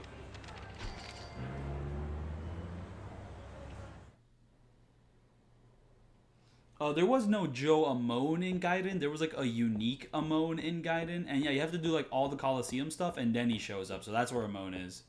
He has like a little gimmicky fight there. Except the Amon in Gaiden doesn't get a unique battle theme. He just gets the Lost Judgment one, which is very lame. I mean, no, the Lost Judgment theme is awesome. But it's just lame that he doesn't get a new one.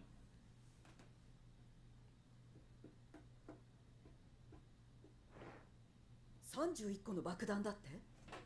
はい、でも大丈夫です。爆弾の件に関しては、伊達さんが警視庁に掛け合ってます。今俺たちにできるのは、町を合流会から守ることです。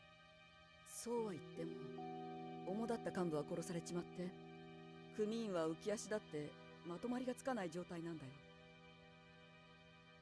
柏木さん、どれくらい兵隊を集められるんだ？そうだな。カムロ町周辺の Oh wait, that wasn't the Lost Judgment theme? That was the 7 theme? I did not notice. Okay. Wow. 柏木さん、その300人、俺に預けてくれ。あ、すぐに招集をかける。The one fun thing about Daigo in like the early games is that he can't shout for the life of him. He cannot shout for shit 登場会のために in this game. I don't know what it is with his voice actor. He's always soft spoken. He never shouts. 合田隆二のようなやつ、好きにさせたくねえんだ。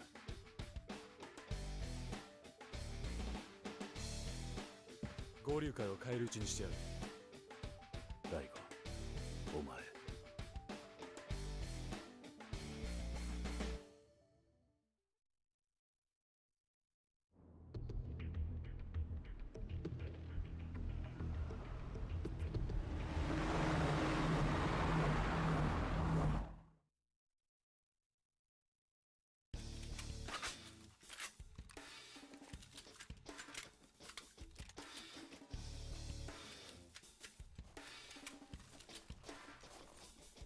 みんな聞いてくれ。いいか、これは登場界だけの問題じゃない。関東の極道組織の存亡をかけた戦いだ。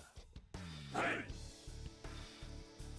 俺たちはこの町と共に生きてきた。世間様から言わせれば綺麗事かもしれねえが、俺はこの町が好きだ。だから世話になったこの町に恩返しがしたいんだ。天下の登場界の組員として体張って合流会のカムロ町侵攻を食い止めようじゃねえか。これで大悟は誰もが認める登場界の跡目ですね。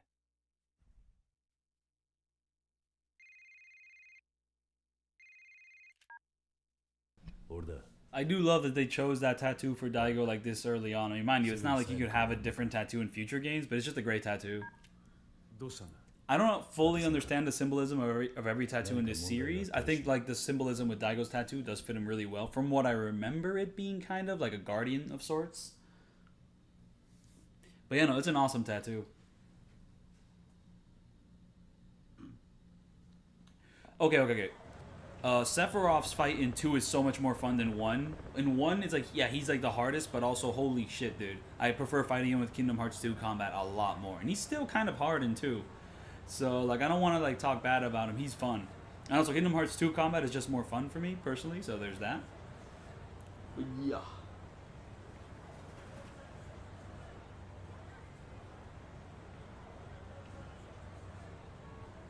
Oh, yeah, no, the Judgment, like, Amon is, like, one of the best Amons of all time. He's incredible. So many fun gimmicks. And he's not, like, stupid hard. But, yeah, no, also on the original PS4, he, like, destroys the frame rate of that. Though on PS5, you can just play it, like, at a smooth 60 FPS. It's quite lovely. And also with the PC editions, you can probably play it at a smooth FPS, and that's very nice and cute. But, yeah, that original fight, I mean, I actually got to Shinamon in my Chinese copy of Judge Eyes. So I got to experience that original, like, frame rate destroying, like, fight.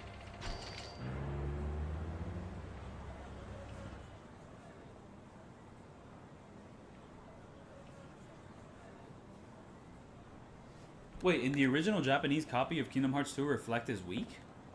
Wait, what's up with that? Because the first time I actually played, the only time I've played Kingdom Hearts 2 Final Mix, I actually, like, emulated, like, a Japanese ISO of Kingdom Hearts 2 Final Mix on the PS2. And then from there, like, I used an English translation patch to just play that whole game. So that's how I played Kingdom Hearts 2, and I remember Reflect being strong as shit there. I don't know if, like, the Final Mix version in Japan made Reflect stronger also, because it's still strong. It's still very, very strong.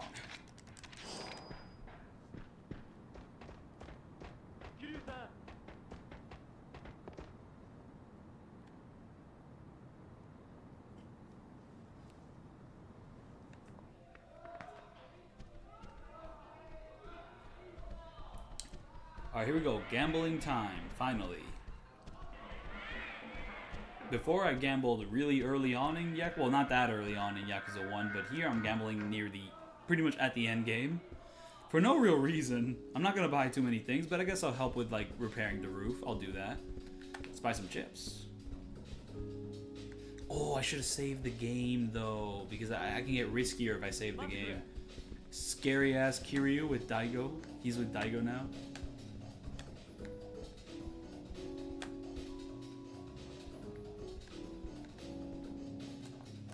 Little creepypasta Kiryu, except now he's with Daigo.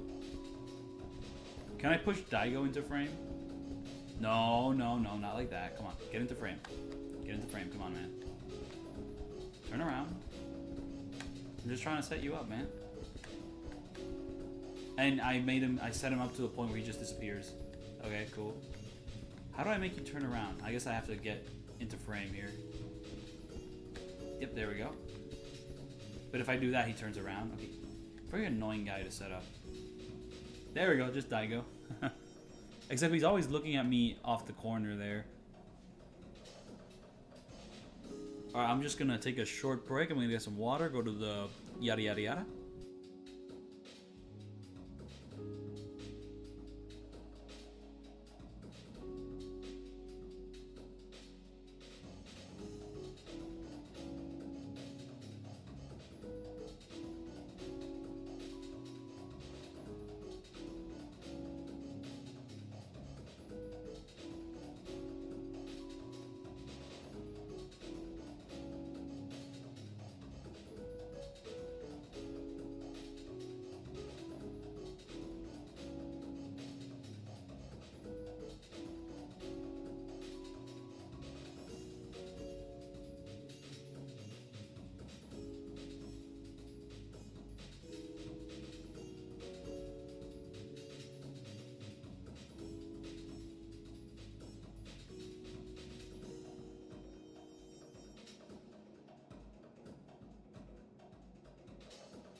Alright, I'm back.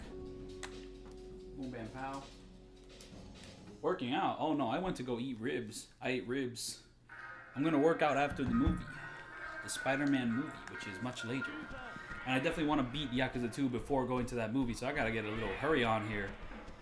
So first we're gonna quickly gamble, get a whole bunch of gold plates, and then once we're done with that, we're gonna go and do the story and all that.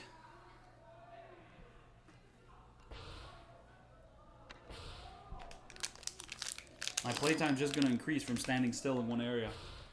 40 minutes? Wait, was I really gone for 40 minutes? Or just like something like that? Oh my goodness. No. I actually don't know the rib place, but they have ribs. Very tiny ribs.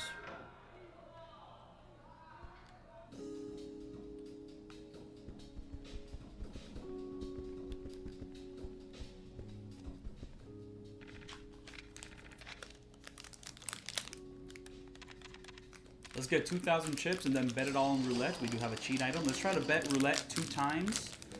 And then after that, we're going to do blackjack. High stakes blackjack.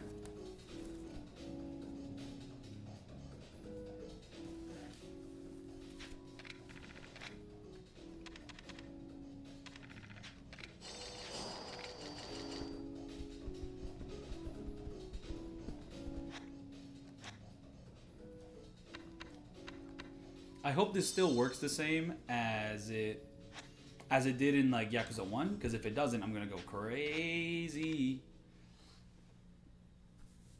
Spider-Man 1, the very first Spider-Man movie of all time. They're showing it in theaters. Oh, I got some soap on my shirt. Oh man. So yeah, we're gonna bet black 2 times in a row and hope for the best. And if I lose the second one, I'm going to reload a save, and we're just going to keep doing that, and we're going to get so much money, and then we're going to bet on blackjack and go from there. Yeah, no, like, wait, do you mean like OG Yakuza or OG Spider-Man basketball? Which OG are you talking about? Because when it comes to OG Spider-Man movies, I love those movies. When it comes to like OG Yakuza 2, I love this game. Despite all the little things I hate in it every now and then. But then again, all the little things I hate in this one, I think are things which also pop up in other Yakuza games. So, you know, not exactly a unique thing with this game.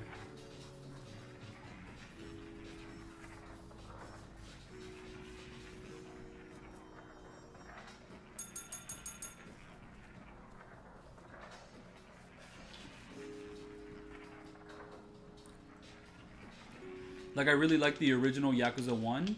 It's like, oh, that is so brutal. That is, like, scary, scary. But anyways, we're going to bet again on black. And this time we do not have luck on our side. This is we're actually betting something now. RNG, please save me. RNG, please save me.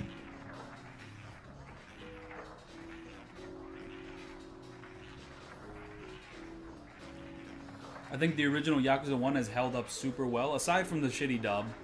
Honestly, the shitty dub is the worst aspect of the original PS2 game, so do play with that Yakuza Restoration patch.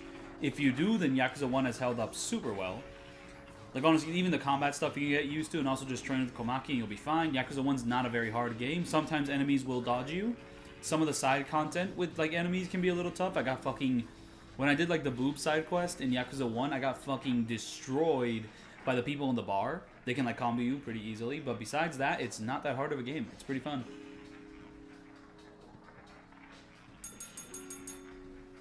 Oh yeah, no, but the Amon requirements in the original Yakuza 2 are fucking insane. Please let it be black, black, black, black, black, black, black. If it's not black, I'm going to reload a save, you understand? I'm not gonna seal, I'm clapping at this. Bravo, bravo. Alright, now we're exiting, and we're going to go cheat at blackjack now.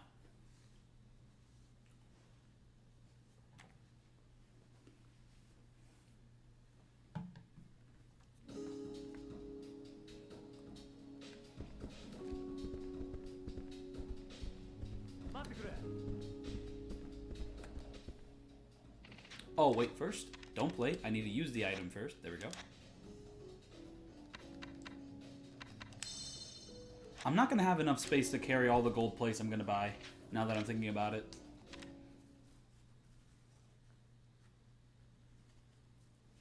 Yeah, no, just like the baseball and the golf like sub stories in 2, hate them. Hate them. They're very annoying.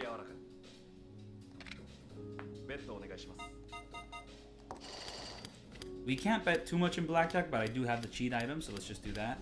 It seems the dealer will go bust. So I can just stand, and he's gonna go bust, and I'm gonna win.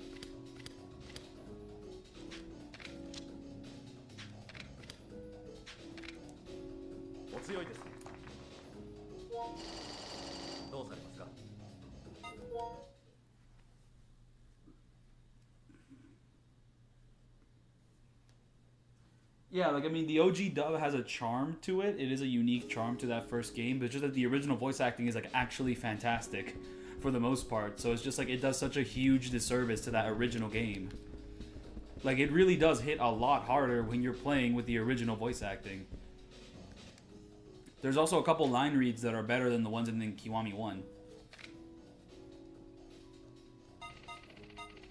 It's fun when you actually have pictures for everything, and oh, the bad plate is red in this one. Okay.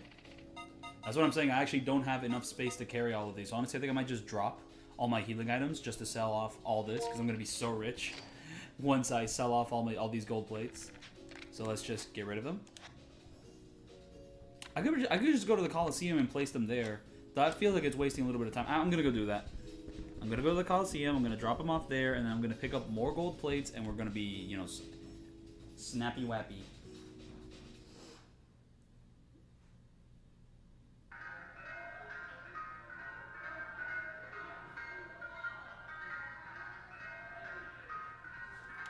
Oh yeah, no, they definitely re-recorded all the voices for Kiwami 1 and Kiwami 2, especially since some characters in Kiwami 1 and Kiwami 2 have, like, completely new actors. Shinji has a completely new actor, Kaoru has a completely new actor. I mean, also remember, all, like, the new faces in Kiwami 2, those are all new actors. So, yeah, it's all like, re-recorded. And also just to, like, they also re-recorded just to get, like, better audio quality, because, like, the original recordings are, like, a little bit crunchy, you know, like, they didn't have the best sound equipment back then compared to now, so, you know, just, like, a whole thing. Oh, wait, hold on, I don't need to carry the gold plates in my inventory. I can actually put them here in the chest, and then I can sell them when I actually get to the shop. I believe that's how it works, that is how it works, so don't need to have those in my inventory. I can actually keep my healing items and get rid of the gold plates and just put them in here. There we go. Let's bring back the healing items. Thank you very much. Let's do a little diagonal here just for the lols. Thank you very much. Thank you very much. Let me save the game here, also for the lols.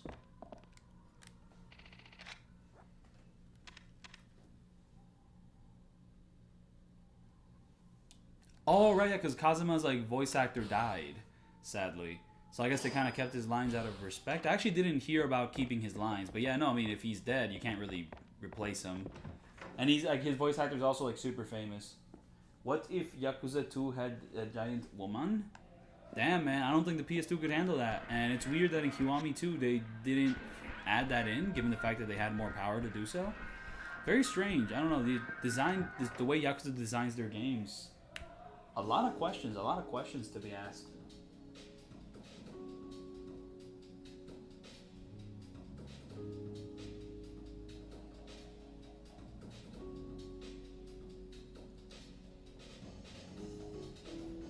Honestly, I lean a lot more towards the original games. The Kiwami ones are just kind of like weird semi-sequels to, like, you know, their previous games. Like Kiwami 1 is more of a 0 thing, and Kiwami 2 is more of a 6 thing. The original games just have a charm which the Kiwamis don't.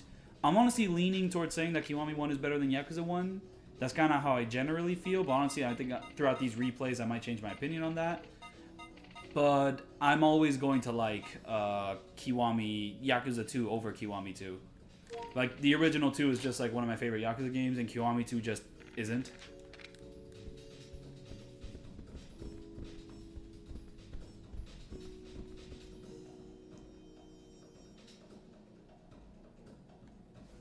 Oh yeah, there was someone who was working on something for, like, Yakuza 2.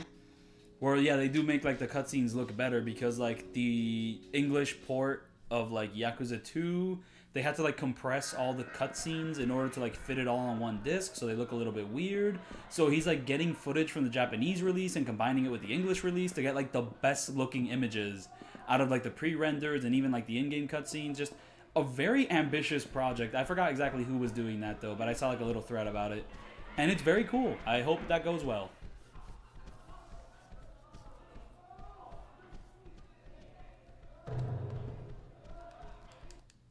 Because in Japan, Yakuza 2 like was released on 2 discs, so they could like pour more quality into like the cutscenes, while in the West, it's all 1 disc, so they kind of like skimped here and there in terms of like fidelity for the cutscenes. 警視庁は今回の一件動かないようだ。なんだって？伊達は例の事件の容疑者だったんだ。そういう人間の情報は信用できねえってことなんだろう。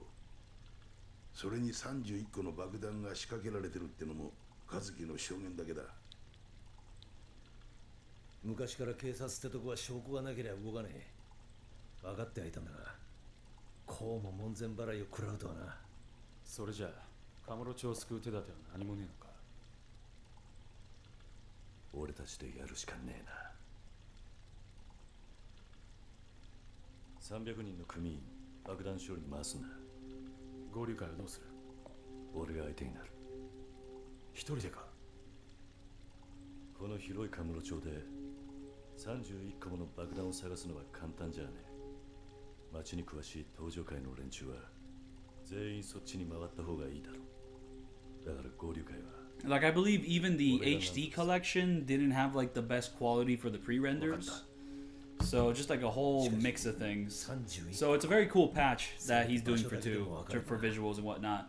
And also, I guess, updating the script here and there. Because the original Yakuza 2's translation is mostly really great, aside from like 1 or 2 lines where they get like a little too cheeky for their own good. Kiwami 2 like translation also gets cheeky, but like in a completely different way. イリアちゃん、絶対絶命のピンチって感じやな。おれ、玉やドキドキ。This theme is also very silly. I don't like it. I don't know what they replaced it in Kiwami 2, but this theme is just like blam blam blam blam blam. Like, get the fuck out of here, bro.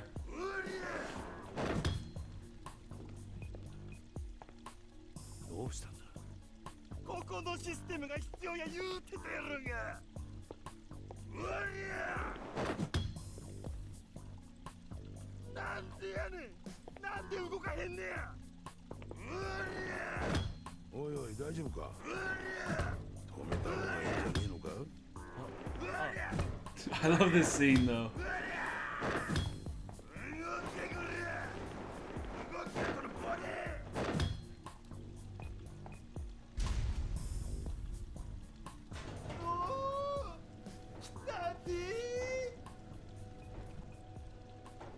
どうなってるんだ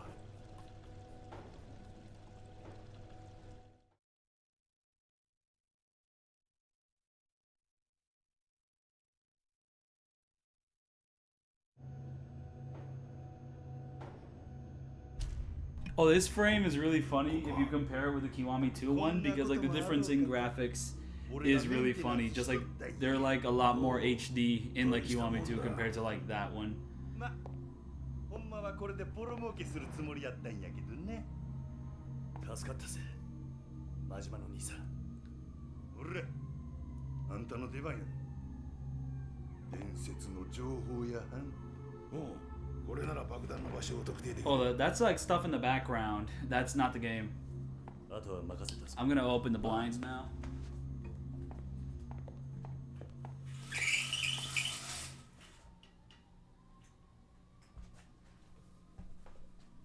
There's still like a little bit of light, but not that much.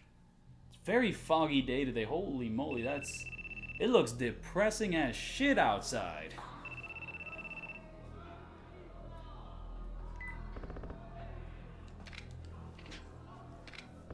Oh, this stream has been going on for like 4 hours or so. My goodness, I am not rushing this game at all.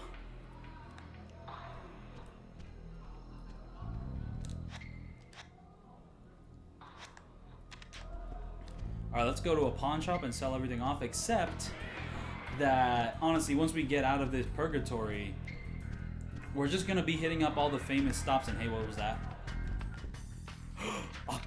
Oh, that's just a random woman. But yeah, no, we're gonna be hitting up all the famous stops in order to pretty much, you know, do the main story and all that, all the famous fights and all that. The big invasion, which basically just amounts to 3 combat encounters. A little bit anticlimactic. Honestly, for the PS2, I understand it, but for Kiwami 2, they just copied the same structure over. I kind of wish they did something a little bit more ambitious, you know, as a remake and all that.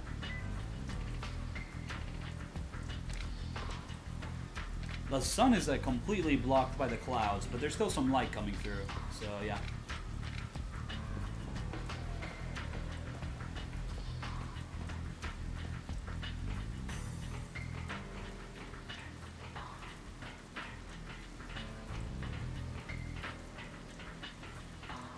Also, I think here, like the... Wait, hold up. I mean, I'm just gonna guess that there's no rain in the Kiwami 2 version of, like, this little sequence. Just because whenever there's, like, cool weather effects, Kiwami 2 just doesn't have them. It's just, like, the basic road. I wonder, can I skip all the other combat encounters and just do the Yuya one? Because that's kind of, like, the big combat one. I wonder if that's possible, honestly. It would be really cheeky to just kind of skip the other 2 things and just do the Yuya one, or maybe do the Yuya one first. It's just that it doesn't make sense to do the Yuya one first because then the cutscene doesn't make sense.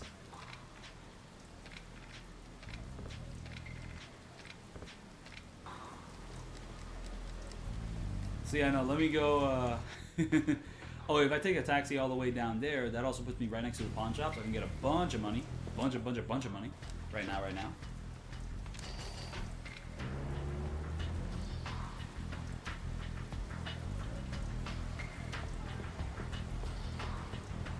Wait, oh, I'm running away from the pawn shop. It's this way. There we go.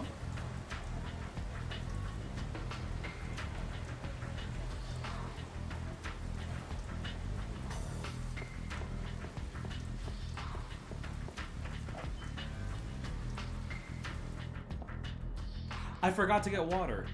During my break, I was supposed to get water, and then I ended up eating, and then while eating, I never got myself a glass of water. My goodness, I messed up, bro. I'm going to be extremely, uberly stupid rich, and I will fix that roof since I'm going to be so rich.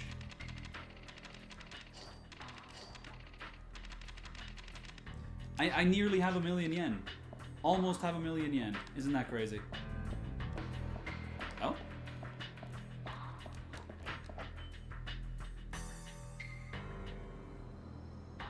So yeah, no, I'm gonna go get some water real quick. I'll be right back. I'm not gonna take as long as last time. Don't worry about that.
Yes, in one of these fights I can do the bar heat action. However, if I beeline to like the Yuya fight instead of going to the... Oh wait, what am I seeing here? With these objective markers, it seems you're not allowed to do the Stardust fight until you do the other fights. Okay, so they do lock it off in this game. I could have sworn there was a game where it wasn't locked off, but I guess, I mean, it can't be Kiwami 2 because Kiwami 2 like has less loose structure. Like you kind of have to do everything in Kiwami 2.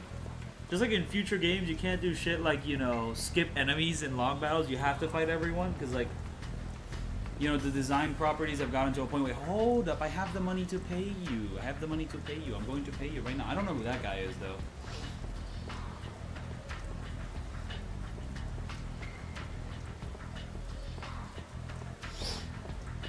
Oh, wait, you're not here. So it's like raining and climactic and all that, so I guess you wouldn't be hanging out here. So yeah, no, I'm just wasting time because I think I can skip to Stardust, but I'm pretty sure I can't. I'm pretty sure it's illegal.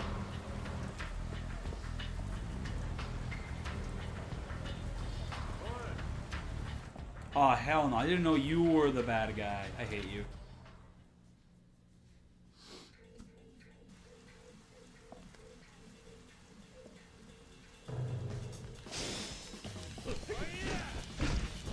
And this guy actually dodges my attacks. Motherfucker.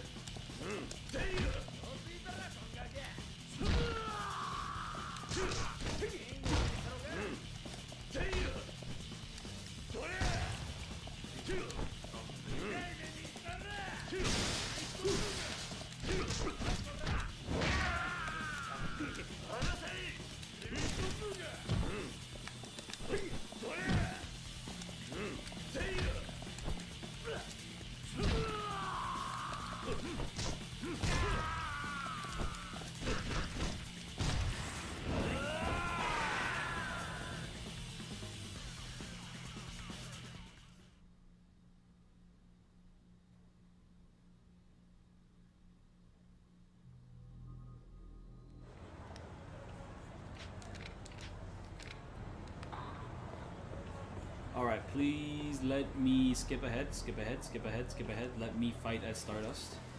I'm just kind of like trying to... Yeah, no, I have to go help out the other guys first. And yeah, at the bar fight, you can do a heat action, which I missed earlier.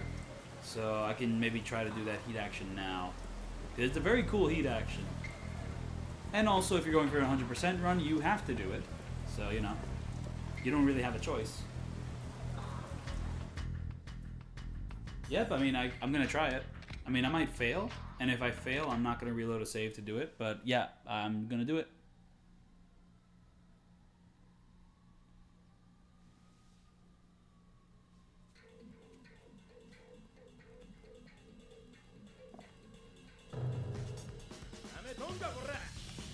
So yeah, how hard is this fight? I think this fight, like one enemy can activate super armor after a certain point, and I don't know what that enemy is. It might be both of them actually. I think the two of these guys can activate super armor after they hit a certain level with their health.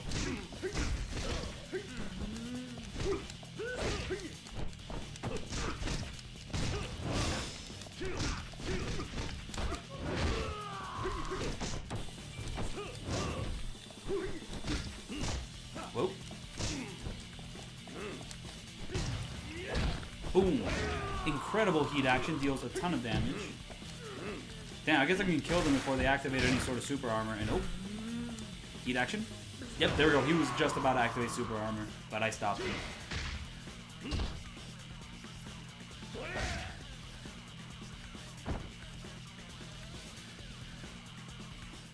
Message restricted.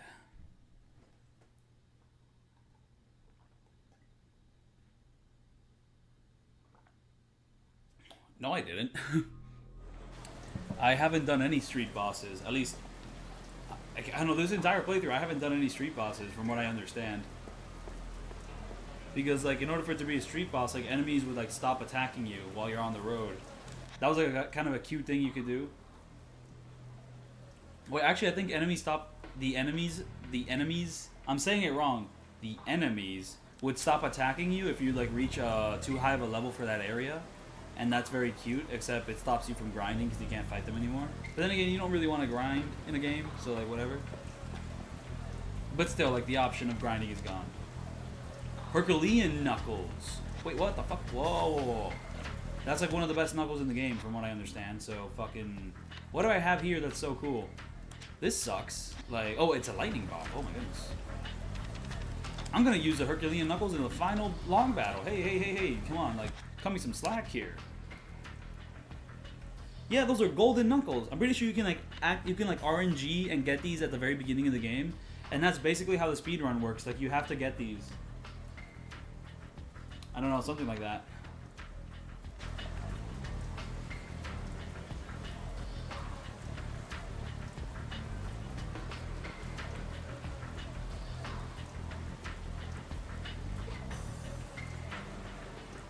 I kind of have to wrap up my playthrough here in like an hour, so I really hope the cutscenes don't screw me over. Just I don't screw myself over. Whoa, ho, ho, ho, hey, you stay away from me, pal. Here's where I have to do the heat action. If I fail, I fail. But this is the place where it has to happen.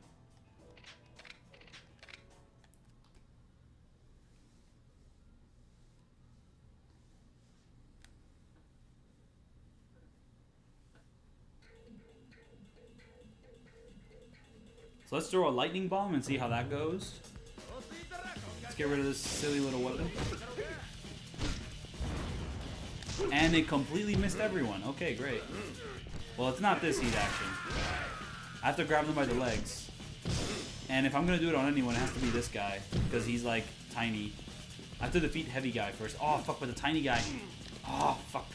Fuck. This is actually very bad. But hold on, heavy guy. Oh, heavy guy is also taking damage. Oh, it's fucked. It's fucked. I can't do it. I can't do it anymore. Because I mean, if I kick this guy once, it's over. Because like I'm too close to everything. It's gonna be a heat action or not. Please, please. Fuck, the heat action doesn't show up, or maybe I have to be at the side of the table. I guess I'm not doing it. Okay.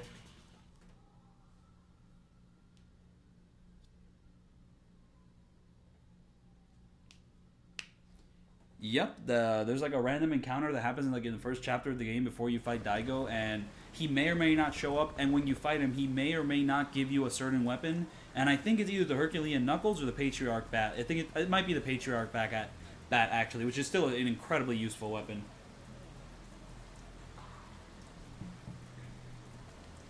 Like, I don't know if I have to like upgrade my heat or like learn from a master or something in order to get that heat action, but yeah, no, I can't do it. I can't do it. Or it's just like really finicky and it has to be like really specific. I don't know, something like that.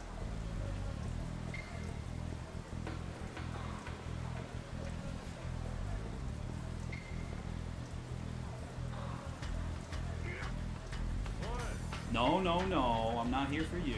Get away from me.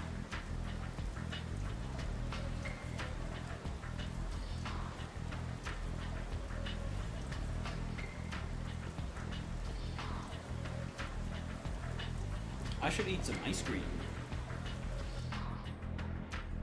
Give me ice cream. Yum, yum. I love ice cream. Yum, yum, yum, yum, yum. Oh, you're like, hassling the store? Harassing? There we go. But I'm not gonna let that ruin my day. Oh, wait, I think this, like, goes into your inventory. No, you eat it. You eat it. Okay, good, good. Because I really don't want it in my inventory. I just wanted to eat some ice cream. So there we go. Yum, yum, yum, yum.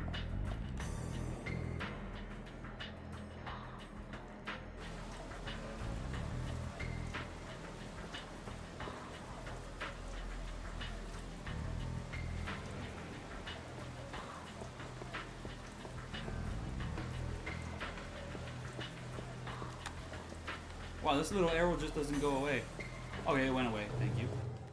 This fight I remember being pretty tough, and it's also super tough. Oh man, police.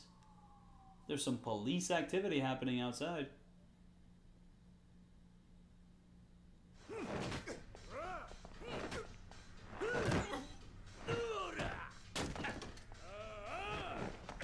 Oh, that's a stock sound effect. That's fun.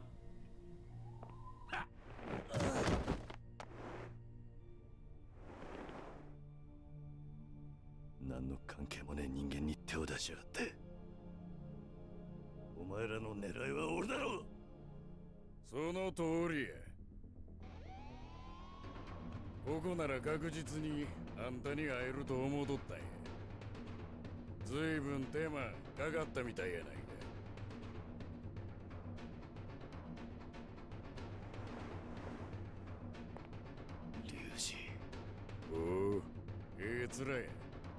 それでないとやりがいがないっちゅうもんや。よっしゃ、思う存分暴れたれ。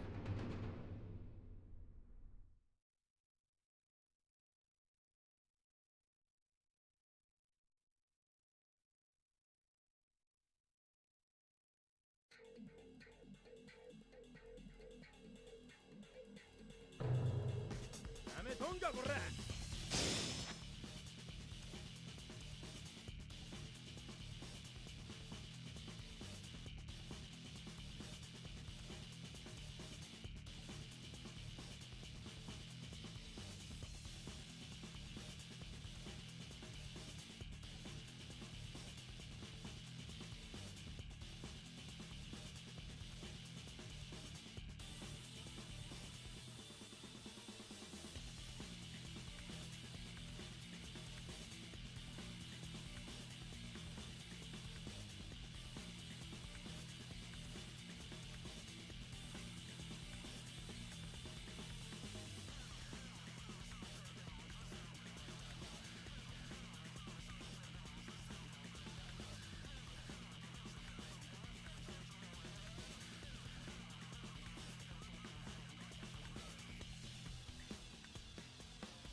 Yeah, no, I was just like, I'm trying to see what the fuck the police are doing. Because, like, they're all stationed and they got out of their cars and they started running, and I don't know, like, what they were running after. Like, I don't know if, like, just very peculiar, like, little sequence there that just happened randomly. Anything good to upgrade? I think I'm gonna save my. I could upgrade this. I could, but I think this is much better to upgrade. So I'm just gonna wait until I can get that. Thank you very much. And yes, no, you're right. I don't think the trolls will notice. I don't think they will notice me. Oh, oh, the sneezing virus. I have caught the sneezing virus, the virus that makes you sneeze. Hey, don't fuck with me, man.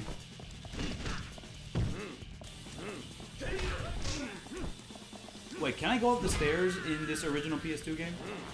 Because in Yakuza 1 you could do it, but well, I'm pretty sure I can. In fact, I'm pretty sure that's my whole strategy. Like, I go up the stairs, that's such a cool camera angle. It's funny, you can go up the stairs, but there's still invisible walls. There isn't? Wait, there isn't? What the fuck? You can just walk up to Ryuji and he does nothing. That is really funny. But I think I take advantage of the fact that I can go up the stairs for like something. I think I like knock them off. I like throw them off this balcony, like some of the heavier guys.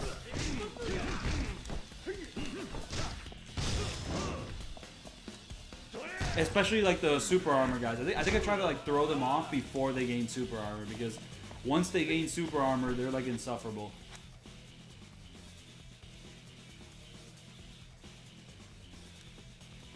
Now, okay. That's good for heat actions. It's just I have no heat at the moment. I guess I'll hit them like once with this. Oh, and it's dead. Okay, cool. Hello, Baba. Why are you so fucking strong? Well, you're dead now. I don't want to use that staff right now. Walter, I don't want to use that staff right now, Walter. What? I was in the middle doing a grab combo. Oh, I ran into a Kiwami 2 problem. If you like do it near a wall, it doesn't work. Or rather, if you do it near a wall on the stairs, it doesn't work. Also, I think I have to attend to something real quick. I'll be right back.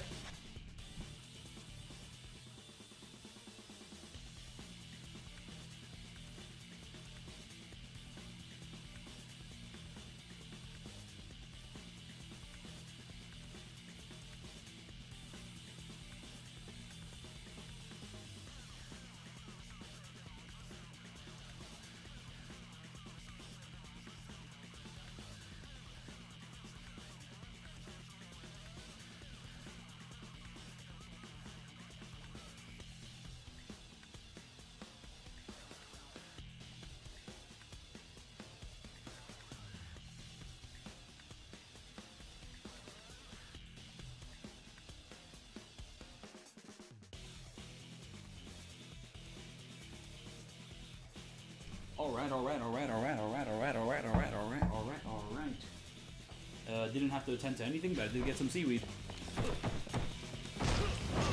So yeah, no, like this guy, I would probably try to knock him off. Because I think if you hit him too much, he just gets super armor. So, yeah. Bye-bye. Instant death. I guess you can have the death too. There you go. You're basically near death anyway, so...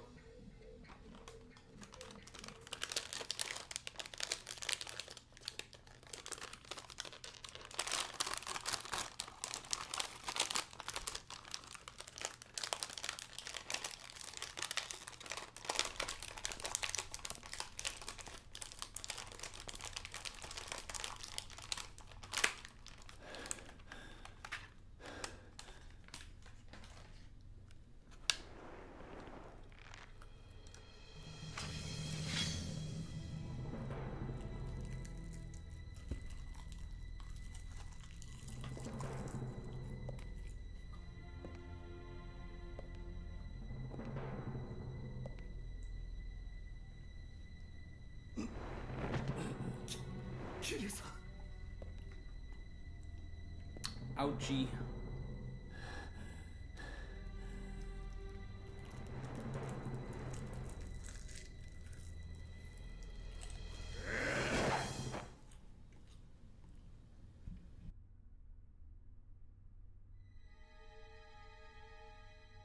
何の真似だ。今のあんたを倒しても本物の竜にはなれん。それにあんたには他にやらなあかんことがあるやろ。なんだと。爆弾の処理や。お前が人言派を使って仕掛けたんじゃねえのか。あれは人言派が勝手にやったことや。関係ない。わしもこの町傷もんにされたら困んねえ。何を言ってるんだ。いずれカムロ町はわしの町になる。綺麗なまま引き渡してもらわんと価値が落ちてまう。龍二。全部ことを済ませたらわしんとこへ来いや。逃げも隠れもせん。この町で一番高いところであんたを待つ。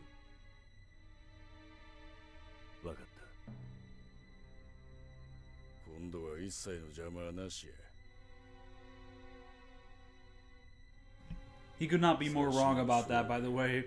I mean, yeah, he does beat his ass when he has the sword, but then they all immediately get interrupted with a whole bunch of bullshit.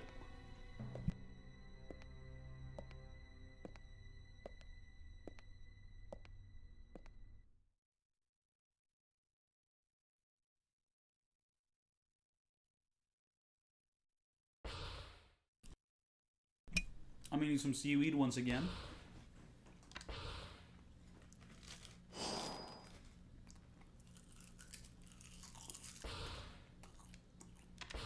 I think we can speedrun this chapter.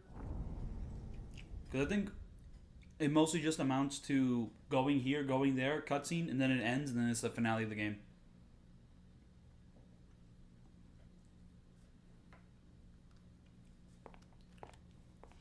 I skipped the fucking cutscene. No! This is supposed to be a story walkthrough. I skipped the cutscene out of reflex of speedrunning. No! So they're just solving the bomb.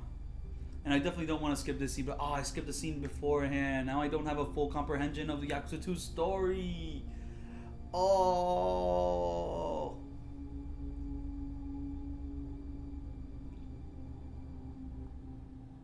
Okay. Hey.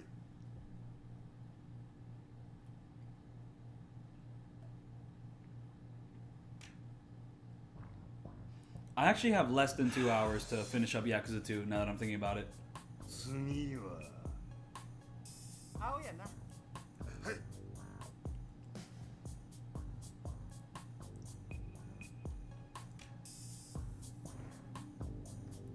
The music in this scene is also very silly, but it is also a very silly scene. Probably one of Majima's best scenes.